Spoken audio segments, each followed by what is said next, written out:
Victor Romano built an empire on secrets, but the one that should have killed his wife would instead destroy him. While he whispered promises to his mistress in silk sheets across town, Elena Romano lay dying on their penthouse floor, her phone ringing unanswered in her trembling hand. The doctors saved her body that night, but something else died in that hospital room. Something quiet, something patient, something far more dangerous than the woman Victor had betrayed. Because the wife he thought he broke was about to teach him that some ghosts don't haunt, they hunt. If you're ready to see how a woman destroys the empire that betrayed her, stay until the end. Hit that like button and comment what city you're watching from. I want to see how far Elena's story reaches across the world. The October rain came down in sheets against the floor-to-ceiling windows of the Romano penthouse, each drop catching the city lights 40 stories below like falling stars. Elena Romano stood in the kitchen, one hand pressed against the cool marble counter, the other clutching her phone. The pain in her chest had started 20 minutes ago, sharp, stealing her breath, making the edges of her vision blur. She had called Victor 3 times. 3 times. His phone had rung and rung before going to voicemail. "Victor," she whispered into the empty apartment, her voice barely audible over the rain. "Please." The pain intensified, spreading from her chest down her left arm. Elena's knees buckled, and she caught herself against the counter, her phone clattering to the marble floor. The screen cracked, but she could still see his name there. Victor, her husband of 7 years, the man who had promised to protect her from everything. She reached for the phone with shaking fingers, but her vision was darkening now, the penthouse swimming around her.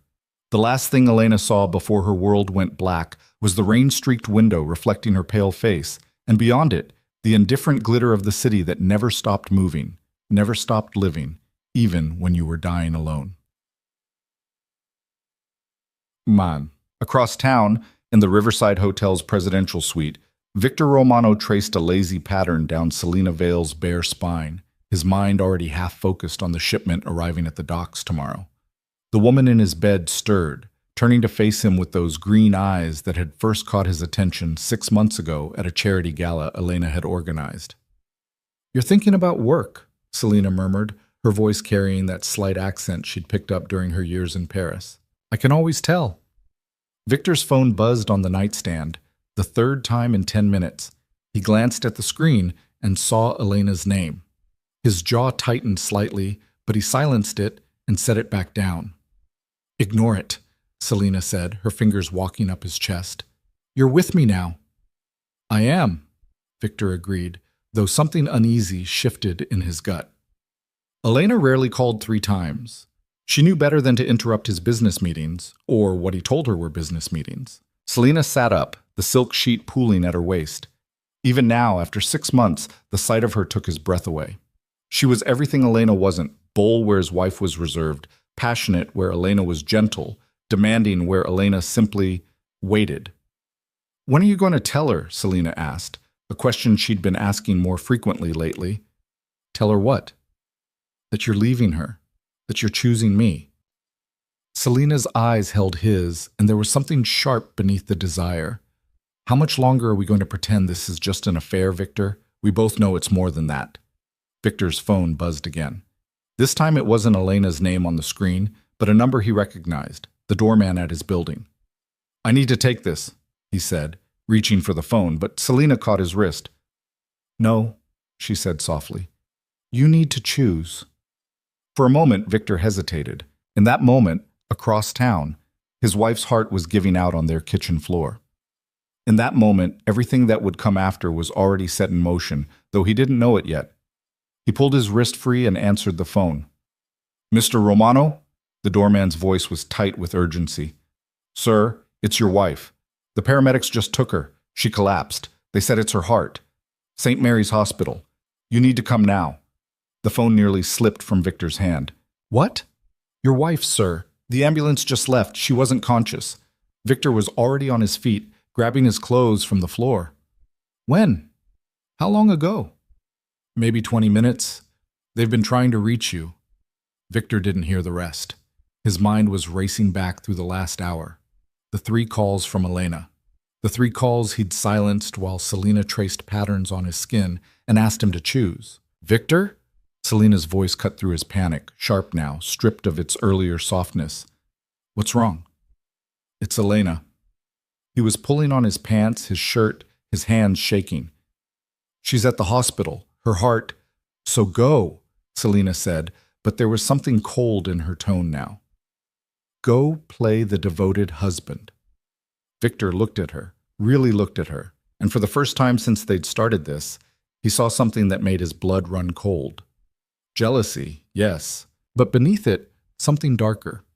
Something that looked almost like satisfaction. I have to go, he said. Of course you do. Selena pulled the sheet up to cover herself, suddenly modest. You always do, eventually. That's the problem, Victor. You keep one foot in her world and one in mine, and you think you can balance forever. But eventually you'll have to choose which one to stand in. Victor didn't answer. He was already heading for the door, his mind racing with images he couldn't shake. Elena alone in their apartment, trying to reach him.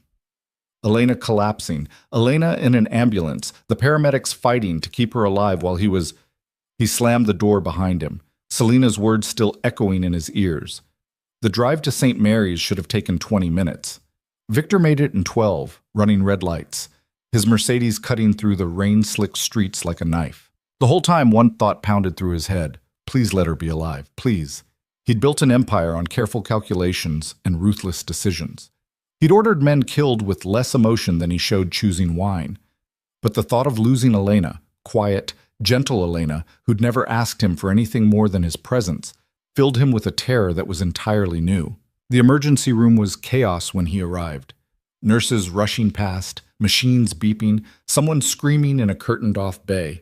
Victor grabbed the first person in scrubs he saw. Elena Romano, my wife. She came in by ambulance. Her heart.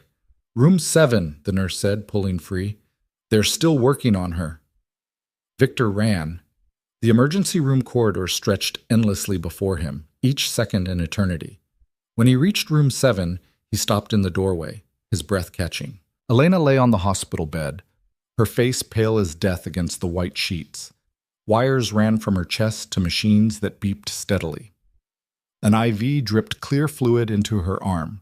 A doctor and 2 nurses hovered over her, their movements quick and efficient, their voices low and urgent. BP stabilizing, one nurse said. Heart rate's coming up, the doctor responded. She's responding to the medication. Victor's knees nearly gave out. She was alive. Elena was alive. Mr. Romano? A different doctor appeared at his elbow, an older woman with kind eyes behind wire-rimmed glasses. I'm Dr. Chen. Your wife experienced a cardiac episode. We've stabilized her, but she's not out of danger yet. What happened? Victor's voice came out rough. She's only 32. She's healthy. Stress-induced cardiomyopathy, Dr. Chen said. Also called broken heart syndrome. It mimics a heart attack, but it's caused by severe emotional or physical stress. Her heart muscle temporarily weakened. If she hadn't gotten here when she did... She didn't finish the sentence. She didn't have to. Broken heart syndrome. The words hit Victor like a physical blow. Can I see her? She's sedated right now. We need to keep her calm while her heart recovers. But yes, you can sit with her. Just keep it quiet. Victor nodded and moved to Elena's bedside like a man in a dream. Up close, she looked even more fragile. Her dark hair spread across the pillow, her lips slightly parted, her chest rising and falling with shallow breaths. He reached for her hand, so small and cold in his. I'm sorry, he whispered, though she couldn't hear him. Elena, I'm so sorry. He didn't know what he was apologizing for not answering her calls, for being with Selena, for all of it. Maybe for all of it. An hour passed, then 2. Victor sat in the uncomfortable plastic chair beside Elena's bed, holding her hand, watching the machines monitor her heartbeat. The rain had stopped, and through the window he could see the first gray light of dawn creeping across the sky. It was in that gray light that Elena's eyes finally opened. She looked at him for a long moment, and Victor saw something he'd never seen in his wife's eyes before. Not anger, not hurt, something far more terrifying. A complete absence of expectation.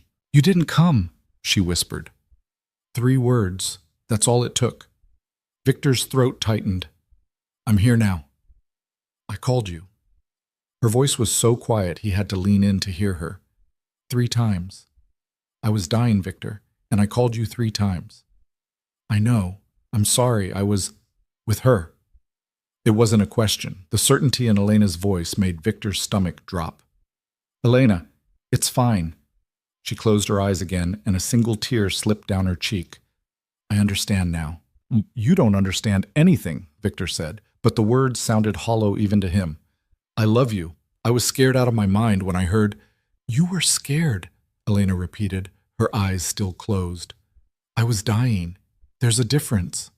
The machines beeped steadily in the silence that followed. Victor wanted to argue, to explain, to somehow make this right, but he didn't know how. For the first time in his adult life, Victor Romano, the man who controlled half the city's underground, who made politicians and police chiefs dance to his tune, had no idea what to say. I'm tired, Elena whispered. Please go. I'm not leaving you. Then stay. She turned her face away from him. But don't talk. I can't listen to you right now. So Victor stayed silent, watching his wife's profile in the growing dawn light, wondering when exactly everything had gone so wrong. What he didn't see was the woman standing in the corridor outside Elena's room, partially hidden behind a vending machine. Selina Vale had followed him to the hospital, driven by some instinct she couldn't name. Jealousy, maybe, or curiosity, or the simple need to see her competition, the wife Victor claimed meant nothing but couldn't seem to leave. Through the window in the door, Selina watched Victor hold Elena's hand with a tenderness she'd never seen him show her. She watched him lean forward and press his forehead against Elena's palm, his shoulders shaking slightly. She couldn't hear what he was saying, but she could see enough. This wasn't a man performing duty. This was a man terrified of losing something precious. Selina's hands clenched into fists at her sides. 6 months. She'd given Victor 6 months of her time, her passion, her carefully constructed plans. She'd positioned herself perfectly, cultivating relationships with his business associates, learning the architecture of his empire, making herself indispensable in ways Elena never had. And still, he looked at his wife like that. A nurse passed by, and Selina smoothed her expression into concern. Excuse me, she said softly. Elena Romano, is she going to be okay? The nurse paused. Are you family? A friend, Selina lied smoothly. I just heard and came straight over. She's stable. The doctors are optimistic. The nurse smiled. She's lucky. Another hour and we might not have been able to save her. Another hour, Selina repeated quietly.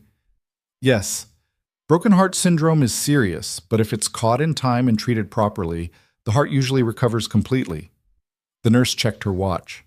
I need to go, but you should know she'll need to avoid stress for the next few months.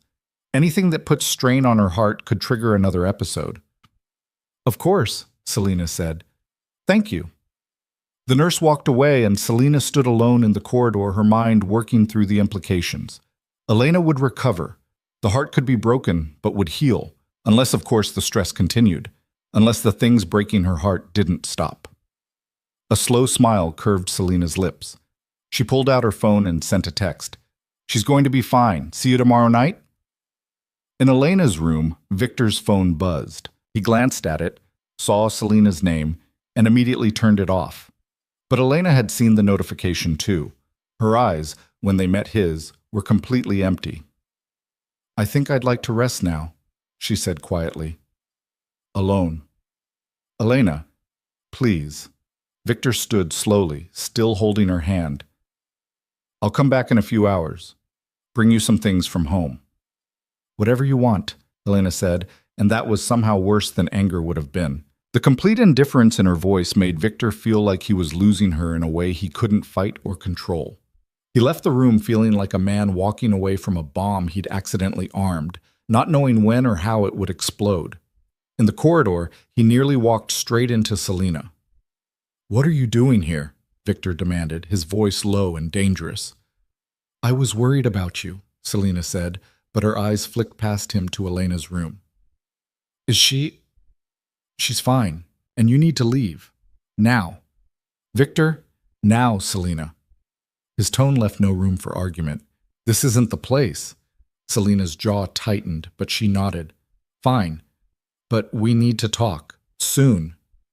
Later, Victor said, and walked away before she could respond. He didn't see the look Selena gave Elena's room, the calculation in her eyes, the sharp twist of her mouth. He was already gone, heading to the parking garage, his mind churning through everything that had happened. What Victor didn't know, what he couldn't know, was that in her hospital bed, Elena Romano was wide awake, staring at the ceiling, her hand resting over her damaged heart. The broken heart syndrome diagnosis was accurate in more ways than the doctors realized. Something had broken in Elena tonight. Not just her heart muscle, but something deeper, some fundamental trust, some core belief about her life and her marriage and the man she'd given 7 years to. But unlike her heart muscle, which would heal in time, that deeper break would never mend. Instead, it would transform into something else entirely. Elena turned her head to look at the window. Dawn was fully arrived now, painting the sky in shades of pink and gold. A new day. The first day of whatever came next. She thought about the 3 unanswered calls. The 30 minutes she'd lain on the kitchen floor, consciousness fading, believing she was going to die alone. The look on Victor's face when he'd finally arrived. Guilt and fear and something that might have been love, but came too late to matter. She thought about the text message she'd seen on his phone. The name Selena. The casual intimacy of "see you tomorrow night"? Slowly, methodically, Elena began to understand something that would have been impossible for the woman she was yesterday. The woman who'd married Victor Romano at 25, who'd believed in fairy tales and happy endings, who'd thought love was enough to build a life on. That woman had died on the kitchen floor tonight. The woman in this hospital bed was someone new, someone forged in betrayal and broken promises. Someone who understood that power wasn't given, it was taken. Someone who would never, ever be helpless again.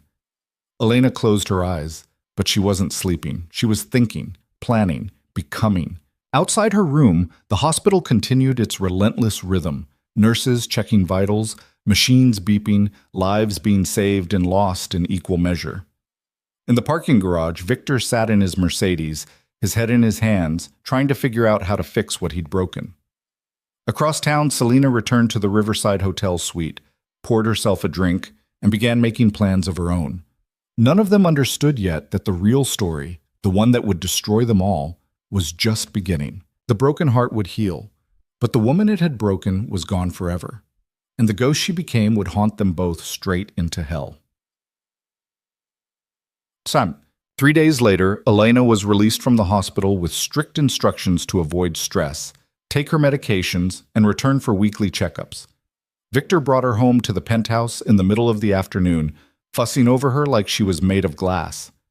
"I've cleared my schedule for the next 2 weeks," he announced as he helped her onto the living room sofa, the same sofa where they'd watched movies on lazy Sunday mornings, back when their marriage still felt real. "Whatever you need, I'm here." Elena looked at him with those calm, empty eyes that made his skin crawl. "That's not necessary." "Yes, it is, Victor sat beside her, careful not to crowd her. "Elena, we need to talk about—" "No," she interrupted quietly. "We don't. We do. About what happened. About us. There's nothing to say, Victor." She smoothed her hand over the cashmere throw blanket he'd draped over her legs. "You were busy when I called. It happens."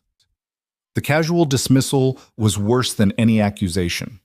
Victor searched her face for anger, for hurt, for anything that would give him something to fight against or apologize for. He found nothing. "I know you think—" he started. "I don't think anything," Elena said. "I'm tired. I'd like to rest now." She closed her eyes, ending the conversation as effectively as slamming a door. Victor sat there for a moment longer, feeling helpless in a way that was entirely foreign to him. He'd built his empire on reading people, on knowing what they wanted and how to use it. But his wife had become unreadable overnight. He stood and headed to his study, telling himself she just needed time, that this was the medications or the trauma of the cardiac episode or shock, that eventually she'd cry or yell or do something that would let him back in. What Victor didn't see was Elena's eyes opening the moment he left the room, the calmness falling away, replaced by something sharp and focused. She pulled her phone from the pocket of her robe, not the cracked phone from the night she collapsed, but a new one Victor had bought her. She opened a private browser and typed, Private Investigator NYC Discrete Infidelity Cases. The search results filled her screen. Elena scrolled through them methodically, looking for one that seemed professional, expensive, and completely trustworthy. She found it in Barrett and Associates, a firm that specialized in sensitive personal matters for high net worth clients. She sent an email using a new account she'd created. I need evidence of an affair. Money is no concern. Discretion is everything. The reply came back in less than an hour. We can meet tomorrow. 2 p.m. The address below, come alone. Elena deleted the email thread and closed the browser. Then she picked up the television remote and turned on a cooking show, keeping the volume low. When Victor checked on her 20 minutes later, she appeared to be dozing peacefully.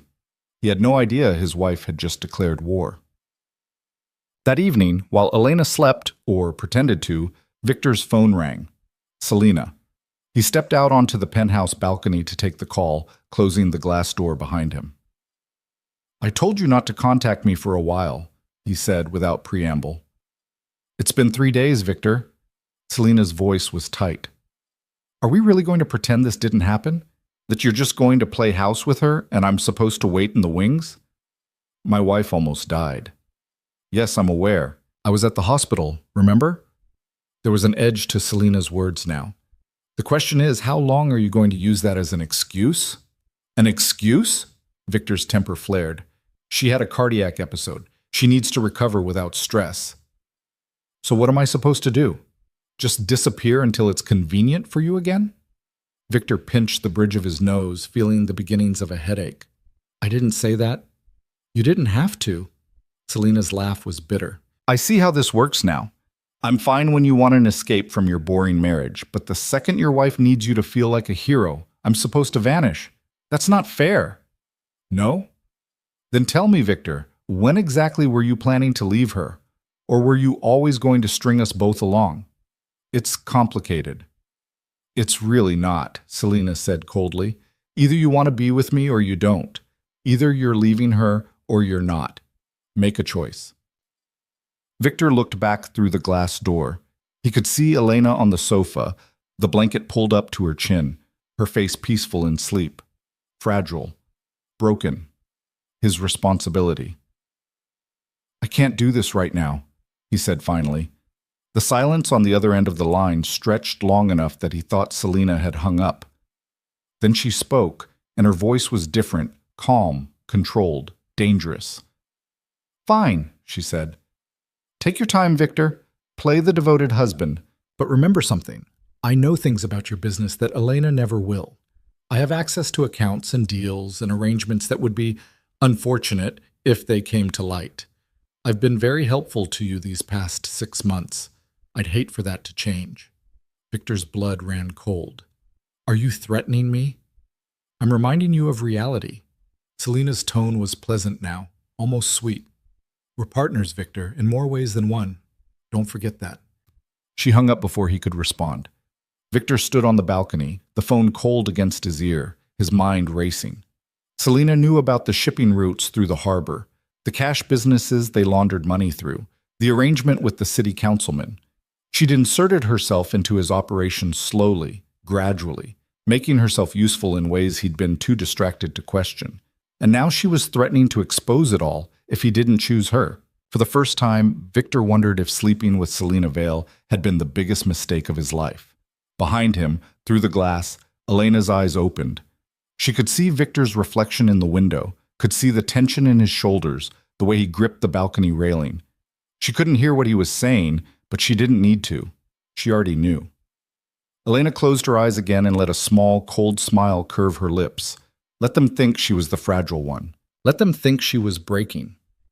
They had no idea what was really breaking was their world, and she was the one holding the hammer. The office of Barrett and Associates sat on the 14th floor of an unremarkable building in Midtown, the kind of place that blended into the city's architecture so completely you could walk past it 100 times and never notice, which was exactly the point. Elena arrived at 1:55, dressed in a simple black dress and oversized sunglasses that hid most of her face. The receptionist, a severe woman in her 50s with steel gray hair, barely looked up from her computer. Name? Mrs. Chen. Elena said, using the surname of the doctor who'd saved her life. It felt appropriate somehow. Third door on the left. Mr. Barrett is expecting you. The hallway was quiet, carpeted in industrial gray that muffled her footsteps. Elena found the door and knocked once. Come in. James Barrett was younger than she'd expected, maybe 40, with sharp eyes and the kind of neat appearance that suggested military background. His office was sparse, functional, containing nothing personal except a single photograph of what might have been his daughter on the desk. Mrs. Chen, he said, not rising, please sit. Elena took the chair across from him, keeping her sunglasses on. Barrett studied her for a moment, then nodded as if confirming something to himself. You're not Mrs. Chen. Does it matter? No. He pulled a form from his desk drawer. What matters is whether you can afford my retainer, $50,000. Non-refundable. That buys you 1 month of surveillance, detailed reporting, photographic and video evidence if it exists, and complete discretion. Additional months are $30,000 each. Elena opened her purse, a Hermes bag Victor had given her for their 5th anniversary, and withdrew a plain white envelope. She set it on the desk between them. Barrett opened it, counted the bills inside with practiced efficiency, and nodded. 1 month. Tell me what you need. My husband is having an affair. The words came out easier than Elena expected. Maybe because saying them out loud made them real, and making them real meant she could finally do something about them. I need to know everything. Where they meet, how often, what they talk about. If there's anyone else, I need documentation of all of it. Does he know you suspect? No? Elena allowed herself a small smile. He thinks I'm too fragile to notice. I had a cardiac episode 6 days ago. He's been very attentive since then. Something flickered in Barrett's expression. Respect, maybe, or recognition. I'll need his name, his usual locations, any details about the woman if you have them. Elena recited the information calmly, clinically, as if she were describing a stranger's life. Victor's office address. The restaurants he frequented. His gym. The fact that his mistress had green eyes and an accent and had texted him the night Elena almost died. Her name is Selena, Elena finished. I don't know her last name, but she's involved in his business somehow. She knows things she shouldn't. Barrett's pen paused on the notepad. What kind of business? The kind you don't ask questions about if you want to stay healthy. Elena met his eyes. Is that a problem? It doubles my rate. Elena opened her purse again and withdrew a second envelope. Will this cover it? Barrett counted it. Another 50,000, and his eyebrows rose fractionally. You came prepared. I came serious, Mr. Barrett. My husband built an empire on secrets and lies. I need you to expose them, all of them. Can you do that? I can. Barrett stood and extended his hand. I'll have a preliminary report for you in 1 week. We'll communicate through encrypted email only. The address is on this card. Memorize it and destroy the card. Elena took the business card, glanced at it once, and slipped it into her coat pocket. One more thing. Yes? If anyone asks, and they might, you've never heard of me. You've never seen me. This meeting never happened. Mrs. Chen, Barrett said with the ghost of a smile. I don't know what you're talking about. Elena left the office feeling lighter than she had in days. The medication kept her heart steady, but this, taking action, refusing to be a victim, did something the pills couldn't. It gave her purpose. By the time she returned to the penthouse, Victor was in his study on a conference call, his voice carrying through the closed door. Elena moved through the apartment silently, her footsteps making no sound on the marble floors. She'd lived here for 7 years, but suddenly it felt like a stranger's home. Every piece of furniture Victor had chosen, every painting he'd bought, even the dishes in the kitchen were his taste, not hers. She'd disappeared into his life so completely she couldn't remember what her own preferences were anymore. That was going to change. Elena went to the bedroom and opened Victor's closet.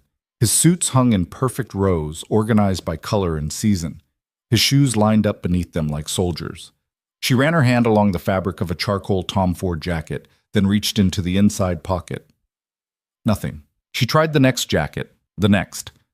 On the 5th one, a navy brioni he'd worn to a fundraiser 2 months ago, Her fingers found something. A receipt from the Riverside Hotel. Presidential suite. Charged to a credit card she didn't recognize. Elena photographed it with her phone and put it back exactly as she'd found it. She moved to his dresser next, methodically searching through socks and ties and cufflinks. In the back of his sock drawer, beneath the cashmere argyles, she found a second phone. A burner, untraceable, the kind Victor used for business he didn't want recorded. Her hands trembled slightly as she turned it on. It was password protected, but Elena knew Victor. She tried his mother's birthday, the only person he'd ever truly loved before Elena came along. The phone unlocked. The messages loaded slowly, and with each one, Elena felt something inside her grow colder and sharper. Selena, miss you already? Tonight was perfect. Victor, you're dangerous. Selena, you love it. When can I see you again? Victor, soon. I need to handle some things first. Selena, handle me instead. The messages went back 6 months, just as Elena had suspected, but it was the most recent ones, the ones from the last week, that made her breath catch. Selena, how's the devoted husband act going? Victor, she's recovering. Doctor says she needs to avoid stress. Selena, so convenient. And how long are you going to use her health as an excuse to avoid me? Victor, it's not an excuse. She almost died. Selena, but she didn't. So now what? You play nursemaid while I wait in the wings? I don't think so, Victor. We had a deal. Victor, we didn't have a deal. We had an arrangement. Selena, same thing. And I kept my end. I've been very helpful with your business interests. I'd hate to become less helpful. Victor, are you threatening me?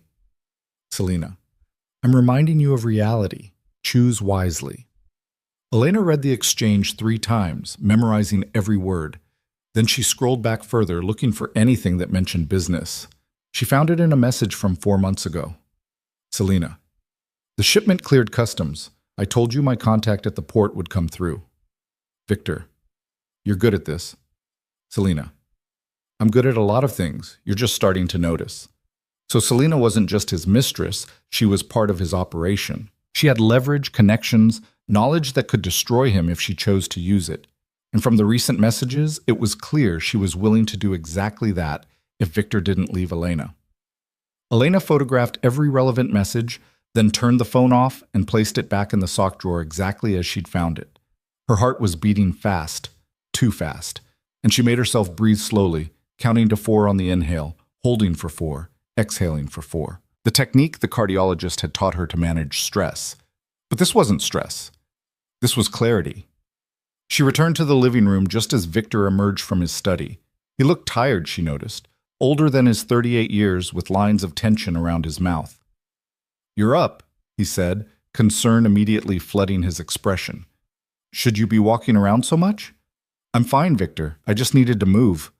Elena settled onto the sofa, tucking her legs beneath her. How was your call? Fine. Business. He crossed to the bar and poured himself 2 fingers of scotch, then seemed to think better of it and put the glass down. I should spend time with you instead. You don't have to babysit me. I'm not babysitting. I want to be here. He sat beside her, maintaining a careful distance. I've been thinking, maybe we should go away for a while. Once you're cleared by the doctors, take a trip somewhere, just us. Where would we go? Elena asked, genuinely curious what he would say. I don't know, wherever you want. The Amalfi Coast? You always talked about wanting to see Italy. That was 7 years ago, Victor, on our honeymoon, when we couldn't afford it. We can afford it now. He reached for her hand and Elena let him take it. His palm was warm, familiar. Once upon a time, his touch had made her feel safe. I want to give you everything, Elena. I know I've been distracted lately. I know I haven't been the husband you deserve, but I'm here now. Let me make it up to you. Elena looked at him, really looked at him, and wondered if he believed his own lies. If he'd convinced himself that a vacation could erase 6 months of betrayal, that taking her to Italy would somehow make up for letting her die alone on their kitchen floor. That sounds nice, she said softly. When I'm better? Relief flooded Victor's face. When you're better? We'll plan it together. He leaned in to kiss her forehead, and Elena closed her eyes, letting him. letting him believe she was the same woman she'd been before, the woman who'd loved him unconditionally, the woman who'd asked for nothing and received less. That woman was dead. But Victor didn't need to know that yet. After he returned to his study, Elena sat alone in the gathering darkness, her phone in her hand. She pulled up the photographs she'd taken, the hotel receipt, the text messages, the evidence of everything Victor thought he'd hidden so well. Then she opened the encrypted email address Barrett had given her and began typing. I have additional information. My husband uses a second phone for his affair and business communications. I've documented the messages. The woman's full name is Selena Vale. I found it in his contacts. She has connections to his shipping operations and leverage she's threatening to use. I need you to dig deeper, find out everything about her, where she came from, what she wants, what she's capable of. She attached the photographs and hit send. The response came back within minutes. Understood. I'll prioritize this. Be careful, Mrs. Chen. If she has the kind of leverage you're describing, she's dangerous. Elena smiled at the screen. So am I, she typed back. You just don't know it yet. The days that followed settled into a strange routine. Victor played the attentive husband, bringing Elena breakfast in bed, sitting with her during the afternoon, canceling meetings to be present. He was trying so hard to be good that Elena almost felt sorry for him. Almost. She played her role perfectly. The recovering wife, grateful for his attention, slowly regaining her strength. She took her medications on schedule. She attended her cardiology appointments. She smiled when Victor suggested watching movies together or ordering dinner from her favorite restaurant. And every night, while Victor slept beside her, Elena slipped out of bed and checked the encrypted email for updates from Barrett. The first report came on day 5. Selena Vale, 29 years old, originally from Montreal, moved to New York 3 years ago. Works as a consultant for various import/export companies, or at least that's what her tax returns say. Her lifestyle doesn't match her declared income. She drives a Mercedes, lives in a luxury apartment in Tribeca, wears designer clothes. Someone's funding her, and I'm guessing it's not just your husband. I'm digging into her financial records now. More to follow. Elena read the message twice, then deleted it and cleared the browser history before sliding back into bed. Beside her, Victor stirred slightly but didn't wake. In sleep, he looked almost innocent, almost like the man she'd married. But Elena knew better now. Innocence was a luxury neither of them could afford anymore. The second report came 3 days later, and this one made Elena sit up straight in the darkness of the study, her heart pounding against her ribs. Selena Vale has connections to the Marchetti family, specifically to Carlo Marchetti, who runs operations on the West Side. She's been laundering money through a consulting firm she set up 2 years ago. The firm provides legitimate-looking invoices for services never rendered, and the payments flow through to offshore accounts. Your husband's businesses have paid her firm over $2 million in the last 18 months. But here's the interesting part. She's also receiving payments from the Marchettis. She's playing both sides, using her relationship with your husband to access his operations while feeding information back to his competitors. She's not just his mistress, she's a plant. Elena read the words 3 times, her mind racing. Selena wasn't just sleeping with Victor for money or love, or even leverage. She was working for his enemies, using the affair to get close to him, to learn his secrets, to position herself at the heart of his empire so she could tear it apart from the inside. And Victor had no idea. Elena's fingers flew across the keyboard. Can you prove this? I need documentation. Financial records, communication between her and the Marchettis, anything that shows she's deliberately infiltrating his operation. Barrett's response came within the hour. I can get it, but it's going to take time and cost more. We're talking about hacking into encrypted communications and offshore financial databases. This is federal crime territory. Are you sure you want me to proceed? Elena didn't hesitate. Proceed. Whatever it costs. I need everything. Understood. Give me 2 weeks. Elena cleared the browser and sat in the darkness, her thoughts whirling. This changed everything. Selena wasn't just a woman who'd stolen her husband. She was a threat to Victor's entire operation. If the Marchettis had planted her deliberately, they were playing a long game, getting close to Victor, learning his vulnerabilities, positioning themselves to strike. And when they did strike, Victor would be destroyed. His businesses seized, his assets frozen, possibly even criminal charges if they could tie him directly to the illegal operations.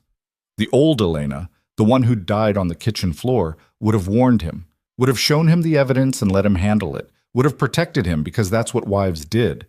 But this Elena understood something the old one never had. Victor's destruction was her opportunity.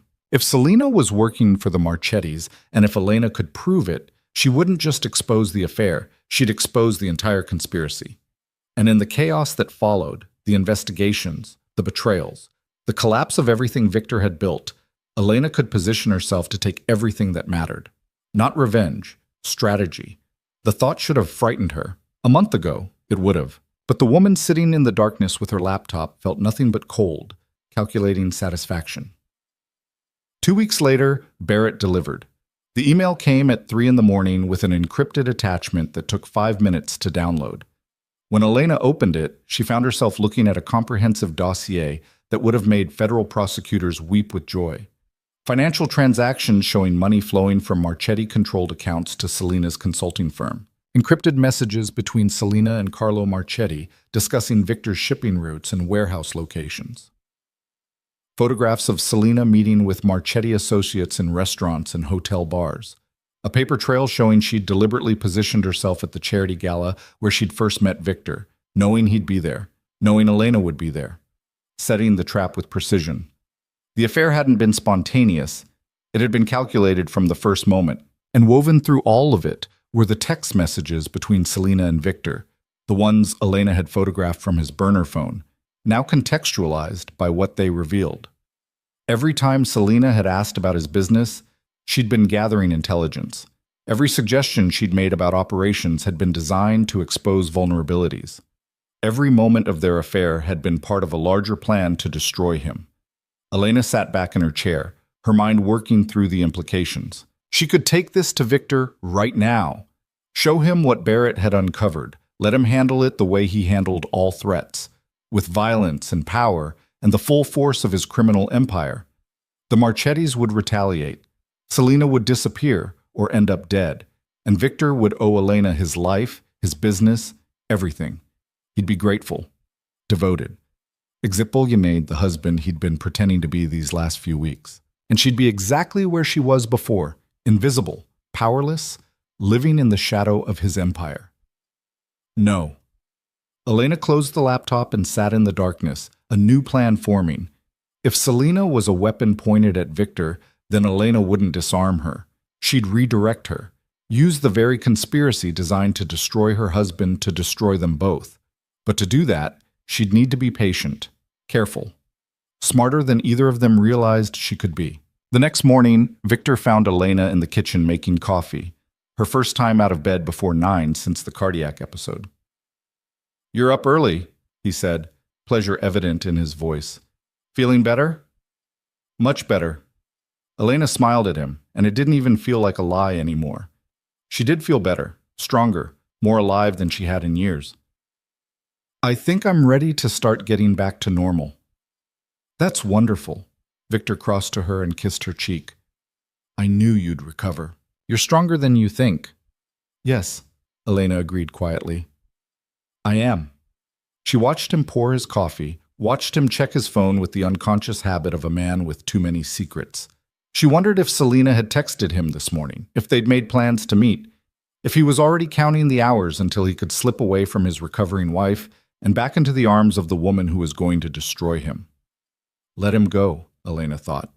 Let him believe everything was fine. Let them both believe she was just the fragile, forgiving wife who'd survived her broken heart and learned to live with her husband's betrayal. They'd learn the truth soon enough. Victor's phone buzzed and he glanced at it, his expression tightening fractionally. "Work?" Elena asked innocently. "Always." He set the phone down. "Nothing that can't wait." But Elena had seen his face, had seen the flash of something that might have been guilt or anxiety or fear. Selena was pushing him. The messages Barrett had uncovered made that clear. She wanted Victor to leave Elena, and she was running out of patience. Good. Impatient people made mistakes. "I was thinking," Elena said carefully, "maybe I should start going out again. Just short walks at first. The doctor said light exercise would help." Victor's face lit up. "That's a great idea. I can come with you." "No, it's fine.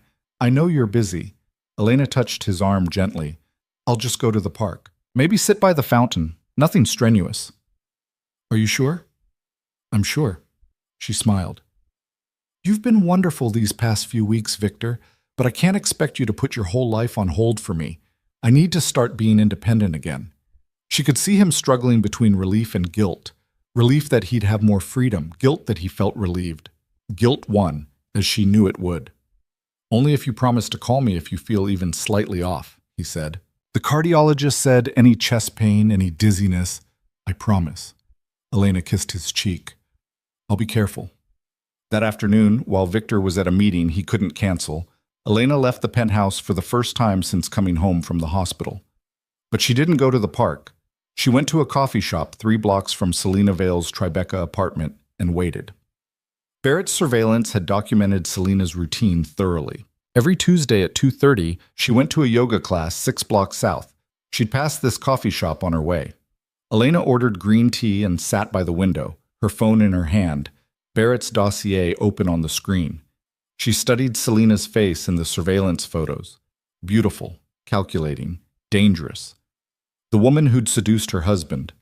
The woman who was working to destroy him. The woman who had no idea Elena existed as anything more than an obstacle. At exactly 2:28, Selena walked past the window. She was even more striking in person than in the photographs. Tall and elegant in expensive workout clothes, her dark hair pulled back, designer sunglasses hiding her eyes. She moved with the confidence of someone who'd never been denied anything she wanted. Elena watched her disappear down the street, feeling nothing but cold assessment. No jealousy, no rage, just the clinical evaluation of an opponent. The affair had never been about Selena being better than Elena. It had been about Selena being useful. And now that Elena understood what kind of useful Selena really was, she could begin to plan. She pulled out her phone and sent a message to Barrett. I need one more thing. I need to know when and where they're meeting. I need to know their schedule. Can you do that? Already tracking it. They meet every Wednesday and Friday at the Riverside Hotel. Presidential suite. He usually arrives at 7 p.m. She gets there around 7:30. Stays until midnight. Elena felt something twist in her chest. Not pain exactly, but the ghost of it. Tomorrow was Wednesday. Thank you, she typed. That's everything I need. What are you planning, Mrs. Chen? Elena stared at the message for a long moment. What was she planning? Revenge? Justice? Survival? All of it. None of it. Something entirely new. I'm planning to win, she typed back and closed her phone. That night, she lay beside Victor in their bed and listened to him breathe. Tomorrow he'd tell her he had a late meeting. Tomorrow he'd shower and put on cologne and leave her alone in their penthouse while he drove across town to sleep with a woman who was using him to destroy everything he'd built. And tomorrow, Elena would begin destroying them both. But not yet. Not until she had everything in place.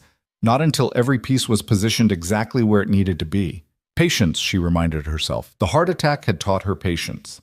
Had taught her that sometimes the only way to survive was to appear to be dying. To let your enemies think you were broken while you gathered strength. Victor stirred beside her, his arm draping across her waist in sleep. Once upon a time, that gesture had made her feel loved, protected, chosen. Now it just felt like another lie. Elena closed her eyes and waited for morning. Wednesday arrived with unseasonable warmth, the kind of false spring that made people forget winter was still waiting. Elena woke before Victor, slipping out of bed while the sky was still gray with pre-dawn light. She made coffee in the silent kitchen and stood by the window, watching the city wake below her. Today, she thought, today everything changes. Victor emerged from the bedroom at 7, already dressed in one of his perfectly tailored suits. He moved through his morning routine with the efficiency of someone whose life ran on schedules and calculations. Elena watched him from the living room, noting the extra care he took with his appearance. The cologne, the Italian leather shoes instead of his usual ones, the way he checked his phone 3 times in 5 minutes. Big day? She asked. Victor looked up, startled, as if he'd forgotten she was there. Just the usual chaos. I have meetings until late. Probably won't be home until midnight. Midnight, Elena repeated softly. That's a long day. Construction bid fell through on the waterfront project. I need to smooth things over with the contractors. The lie came so easily to him, so practiced. I'm sorry. I know I promised we'd have dinner together. It's fine, Victor. I understand. Elena crossed to him and straightened his tie, her fingers gentle against the silk. Business comes first. He caught her hand and pressed it to his lips. You come first, always. The irony of the statement, spoken just hours before he'd drive across town to his mistress, should have hurt. Instead, Elena felt nothing but cold clarity. I know, she said, and kissed his cheek. Be safe.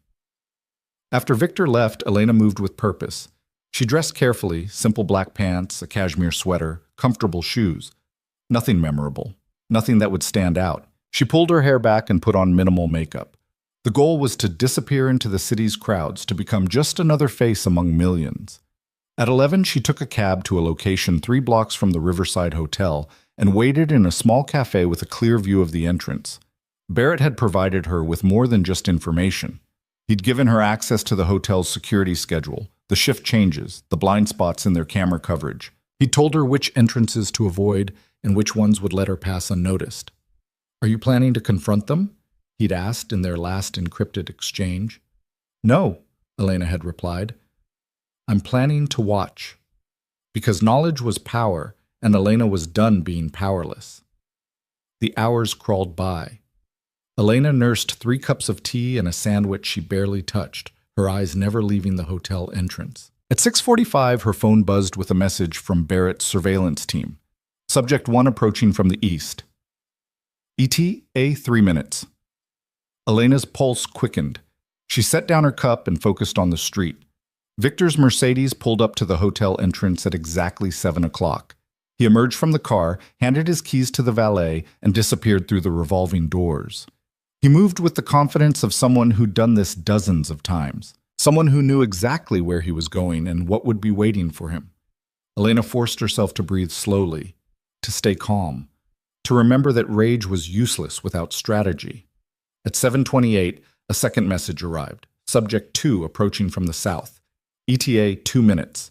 Selena arrived in a taxi, stepping onto the sidewalk in a dress that probably cost more than most people's monthly rent. Emerald green, cut to emphasize every curve, paired with heels that added 3 inches to her already considerable height.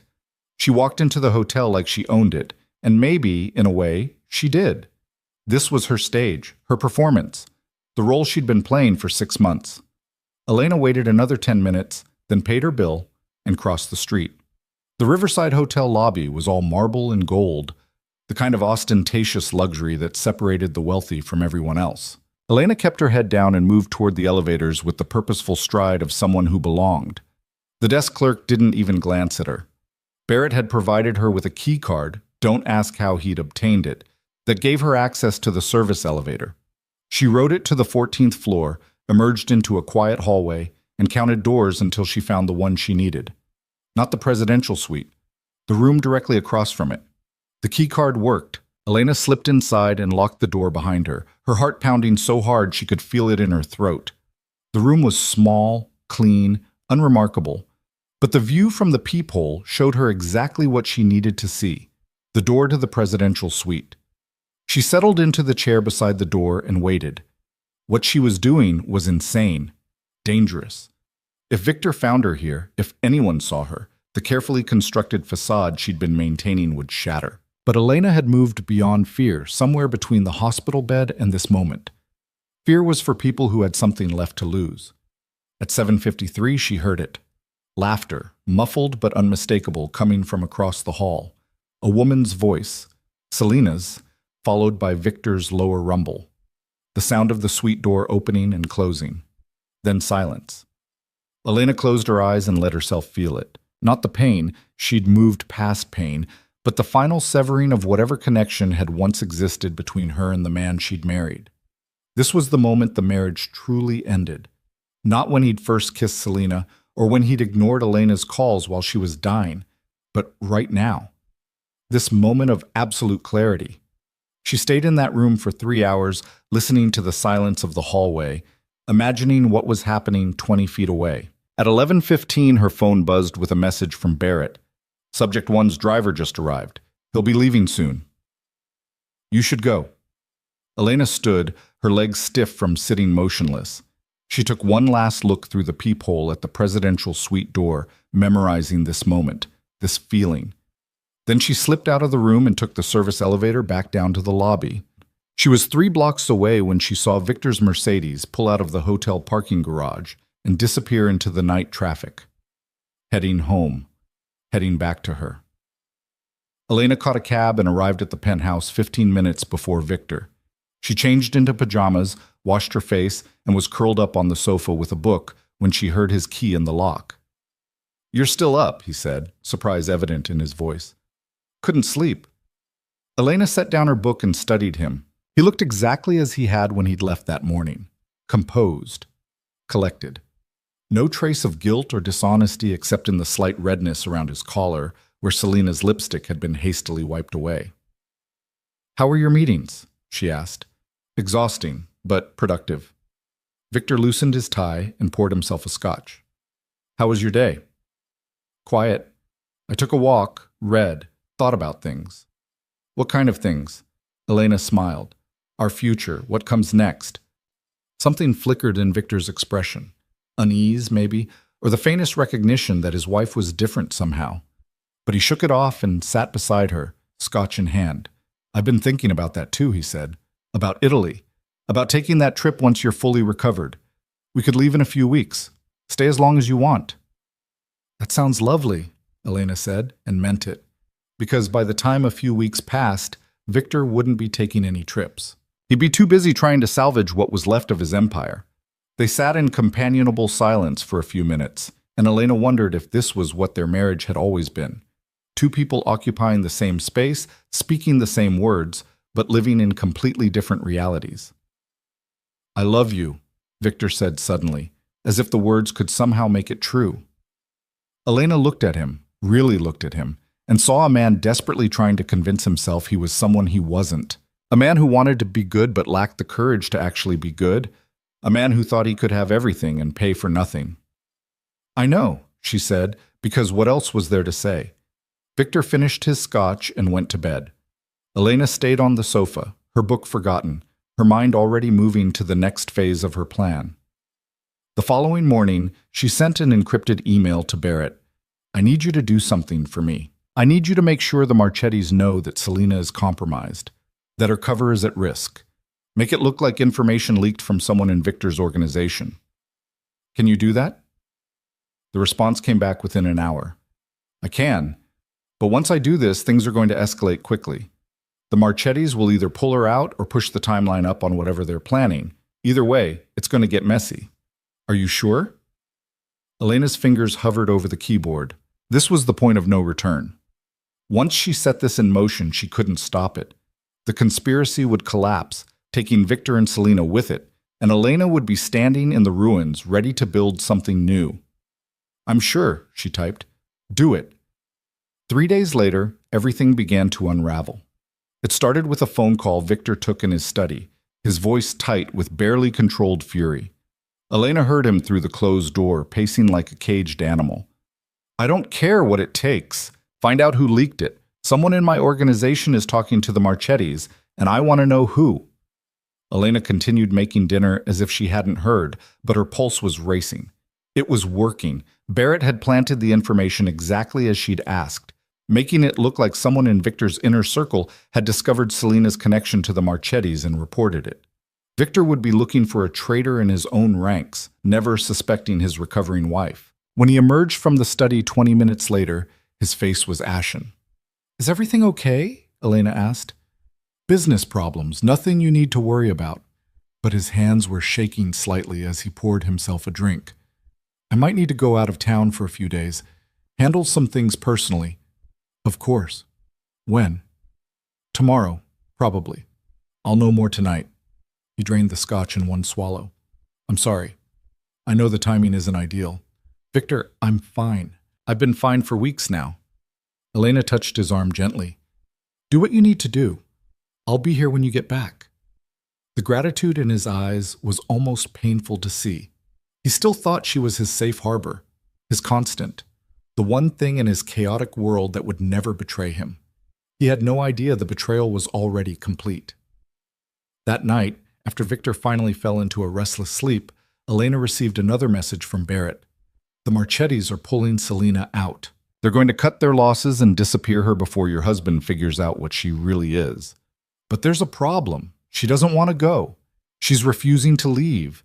Says she has too much invested in Victor to walk away now. Elena stared at the message, her mind racing.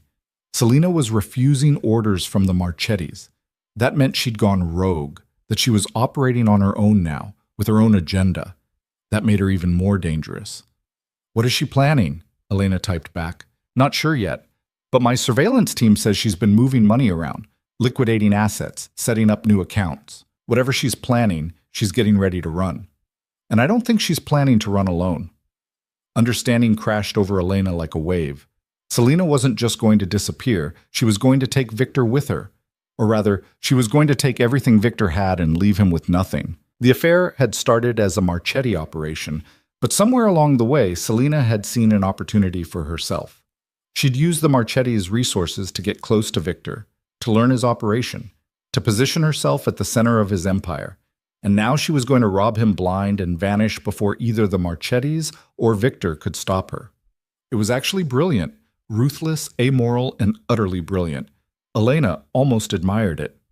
How long do we have? She asked Barrett. Maybe a week. 2 at most. She's moving fast. Then so are we, Elena replied. I need you to document everything she's doing. Every account she opens, every asset she moves, every plan she makes. And I need something else.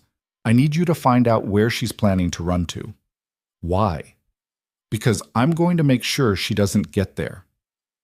Elena closed her laptop and sat in the darkness, her thoughts crystallizing into a plan that was equal parts audacious and terrifying. She'd spent weeks gathering information, documenting the affair, exposing the conspiracy. But information alone wouldn't be enough. She needed leverage, she needed power, and most of all, she needed to ensure that when this all came crashing down, she was the only one left standing. The next morning, Victor left for the airport before dawn. He kissed Elena goodbye with a distraction that told her his mind was already elsewhere, already focused on the crisis threatening his empire. I'll call you when I land, he promised. Be safe, Elena said, and watched him disappear into the elevator. The moment he was gone, she made a phone call to a number she'd memorized but never called. Marchetti residence, a gravelly voice answered. I need to speak with Carlo Marchetti, Elena said, her voice steady despite her racing heart. Tell him it's about Selena Vale. There was a long pause. Who is this? Someone who can give him what he wants, but I need to speak with him directly. Another pause, longer this time. Then, hold. Elena waited, counting her heartbeats, wondering if she'd just made a fatal mistake. Reaching out to the Marchettis was insane, suicidal. If Victor ever found out, if anyone found out, she'd be putting herself in unimaginable danger.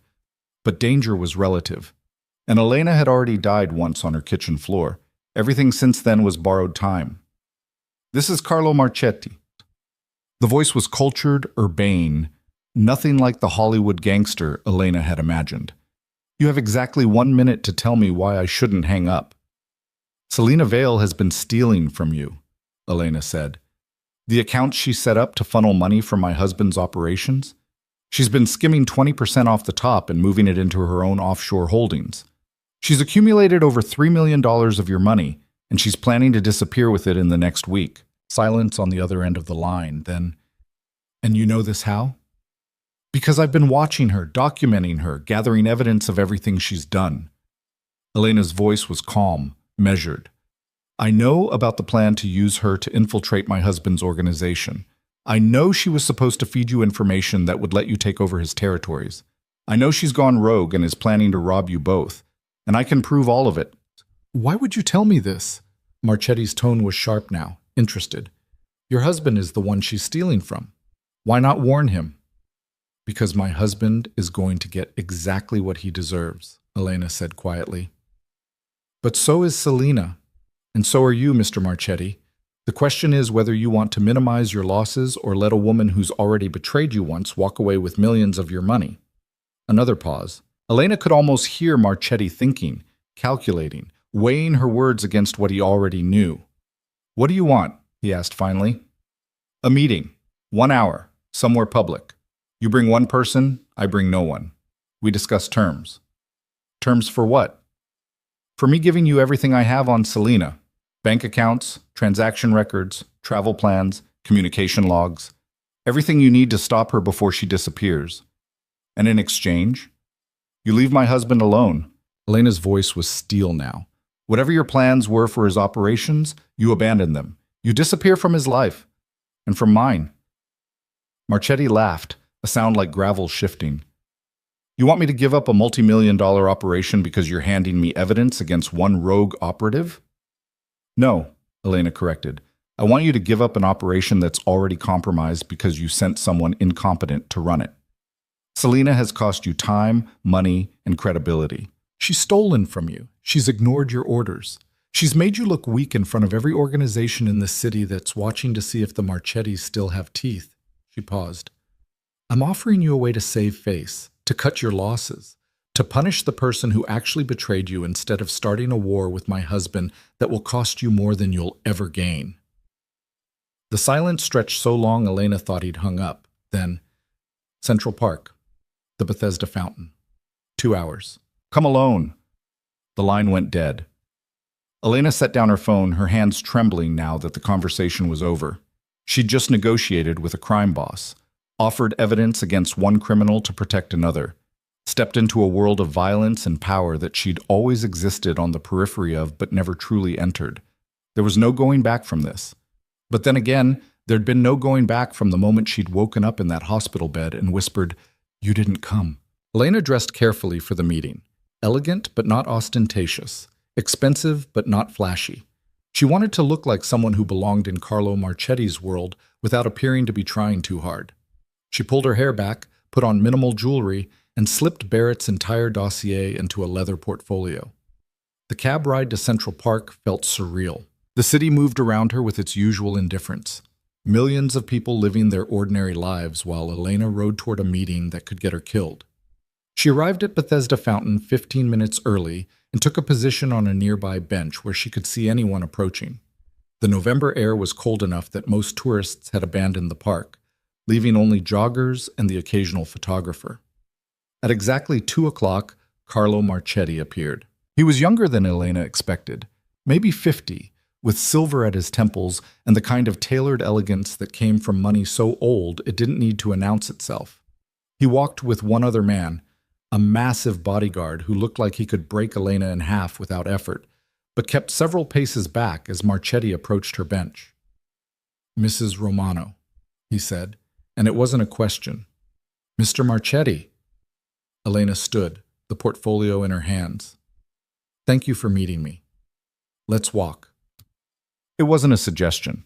They moved along the path around the fountain, the bodyguard trailing at a discreet distance. For a few minutes, neither spoke. Then Marchetti said, "You're either incredibly brave or incredibly stupid." "Neither," Elena replied. "I'm practical. Selena Vale is a problem for both of us. I'm offering a solution. Show me what you have." Elena opened the portfolio and handed him a single sheet, a summary of Selena's financial movements over the past 6 months, enough to prove she had real information, but not enough to give away everything.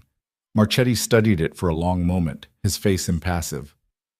"This shows she's been skimming. It doesn't prove she's planning to run." "The full dossier does," as Elena met his eyes. "But I'm not giving you that until we have an agreement." "You want me to walk away from your husband's operations based on a promise?" "No. I want you to walk away based on cold calculation." Elena's voice was calm, certain. "You invested 6 months and substantial resources into placing Selena. That investment is now worthless because she betrayed you. Starting a war with Victor would cost you more time, more money, more risk. And for what? Territories you can acquire a dozen other ways without the mess of taking down someone who's already on alert? He'll know someone was targeting him. Let him know. Let him spend the next year looking over his shoulder, wondering who else in his organization might be a plant. Let him tear his empire apart from the inside trying to find ghosts." Elena smiled slightly. Sometimes the fear of an attack is more damaging than the attack itself. Marchetti stopped walking and turned to face her fully. "You're not what I expected." "No one ever is," Elena said. "Do we have a deal?" "Let me see the rest first." Elena handed him the full portfolio. Marchetti flipped through it methodically, his expression growing colder with each page. Bank statements showing millions diverted from Marchetti accounts. Encrypted messages between Selena and offshore banking representatives. Flight manifests showing she'd already purchased tickets to 3 different countries under false names. Communication logs proving she'd been ignoring Marchetti's orders for weeks. It was comprehensive, damning, irrefutable. When he finished, Marchetti looked at Elena with something that might have been respect. "How did you get all this?" "I hired someone very good at finding things people want hidden." "And you're giving it to me because?" "Because Selena Vale destroyed my marriage. Because she's been using my husband to steal from you. Because she deserves to lose everything. And I want to be the one who makes it happen." Elena's voice was quiet but fierce. "And because you and I both know that sometimes the enemy of my enemy is exactly the ally I need." Marchetti handed the portfolio back. "Keep it. I've seen enough." He studied her for another moment. "You could have taken this to the FBI, turned it into a federal case, destroyed both Selena and your husband." "I could have," Elena agreed, "but that would have destroyed me too. This way, I get justice without prison. You get your money back and save face. And Selena gets exactly what she deserves." "What about your husband?" "He'll survive. He always does." Elena's smile was cold. "But he'll know he was targeted. He'll know his organization was compromised. He'll know he can't trust anyone. That's punishment enough." Marchetti was quiet for a long moment. Then he nodded once, sharp and decisive. "We have a deal. I'll handle Selena. And your husband's operations are no longer of interest to me." "How will you handle her?" "That's not your concern." Marchetti's tone made it clear the conversation was over. "But I'll give you this. She won't be bothering you again. Ever." He turned and walked away, the bodyguard falling into step beside him. Elena watched them disappear into the park's winding paths, her heart pounding so hard she thought it might give out again. She'd done it.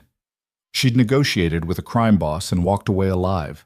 More than alive, successful. Selena's fate was sealed now. The Marchettis would handle her with the brutal efficiency they were known for, and Victor would be left wondering how his mistress had vanished so completely, so suddenly. He'd suspect the Marchettis, maybe, but he'd never be able to prove it, and he'd certainly never suspect his fragile, recovering wife had orchestrated the entire thing. Elena left the park and took a cab back to the penthouse, her mind already moving to what came next. Victor would be home tomorrow. Selena would be gone, one way or another, within days. And then Elena could begin the final phase of her plan, the divorce. Because this wasn't about revenge anymore. It wasn't about punishing Victor or destroying Selena or proving she was strong enough to fight back. It was about freedom, real freedom, the kind that came from burning your old life to the ground and building something new from the ashes. That night, Elena slept better than she had in months. And when she dreamed of flight. Victor returned from his trip 2 days later looking like a man who'd aged a decade. The lines around his eyes had deepened, and there was a tightness to his jaw that spoke of sleepless nights and problems that wouldn't solve themselves no matter how much money or violence he threw at them. "How did it go?" Elena asked as he dropped his suitcase in the bedroom, though she already knew the answer. Barrett's updates had kept her informed of every meeting, every tense negotiation, every moment Victor had spent trying to plug the leaks in his organization. "Complicated," Victor said, loosening his tie. "We've got problems I'm still trying to sort out. Anything I can help with?" He looked at her with an expression that was almost tender. "No, but thank you for asking." He crossed to her and kissed her forehead. "It's good to be home. I missed you." The lie came so easily to him that Elena wondered if he even recognized it as one anymore. Or maybe he'd convinced himself it was true. Maybe he'd compartmentalized his life so completely that he could miss his wife while texting his mistress, could claim to love Elena while planning his next rendezvous with Selena. "I missed you too," Elena said, and the words felt like ash in her mouth. That evening, while Victor showered, his phone buzzed on the nightstand. Elena glanced at it and saw Selena's name flash across the screen. A text message. Her fingers moved before she could think about it, unlocking the phone with the passcode she'd watched Victor enter 100 times. The message was short but urgent. "We need to talk. Now. Not on this phone. Meet me at the usual place. 10 p.m. Elena's pulse quickened. Selena didn't know yet. She didn't know the Marchettis were coming for her. She was still operating as if everything was under control, as if her plans were proceeding exactly as she'd designed them. That confidence would be her downfall. Elena deleted the message and set the phone back down exactly as she'd found it. When Victor emerged from the bathroom 20 minutes later, she was curled up with a book, the picture of domestic tranquility. "Everything okay?" she asked. "Fine, just tired." He climbed into bed beside her. "I think I'll turn in early." But at 9:45, his phone buzzed again. This time he checked it, and Elena saw the tension immediately flood his body. "I need to go out," he said, already reaching for his clothes. "Something came up." "At this hour?" "It's important. Business." He was dressing quickly now, his movements sharp with urgency. "I won't be long." Elena watched him leave, counting to 60 after the elevator doors closed before she moved. Then she grabbed her phone and sent a message to Barrett. "He's going to meet her. I need to know what happens. My team is already in position. I'll send updates." Elena paced the penthouse, unable to sit still, her mind racing through possibilities. What would Selena tell Victor?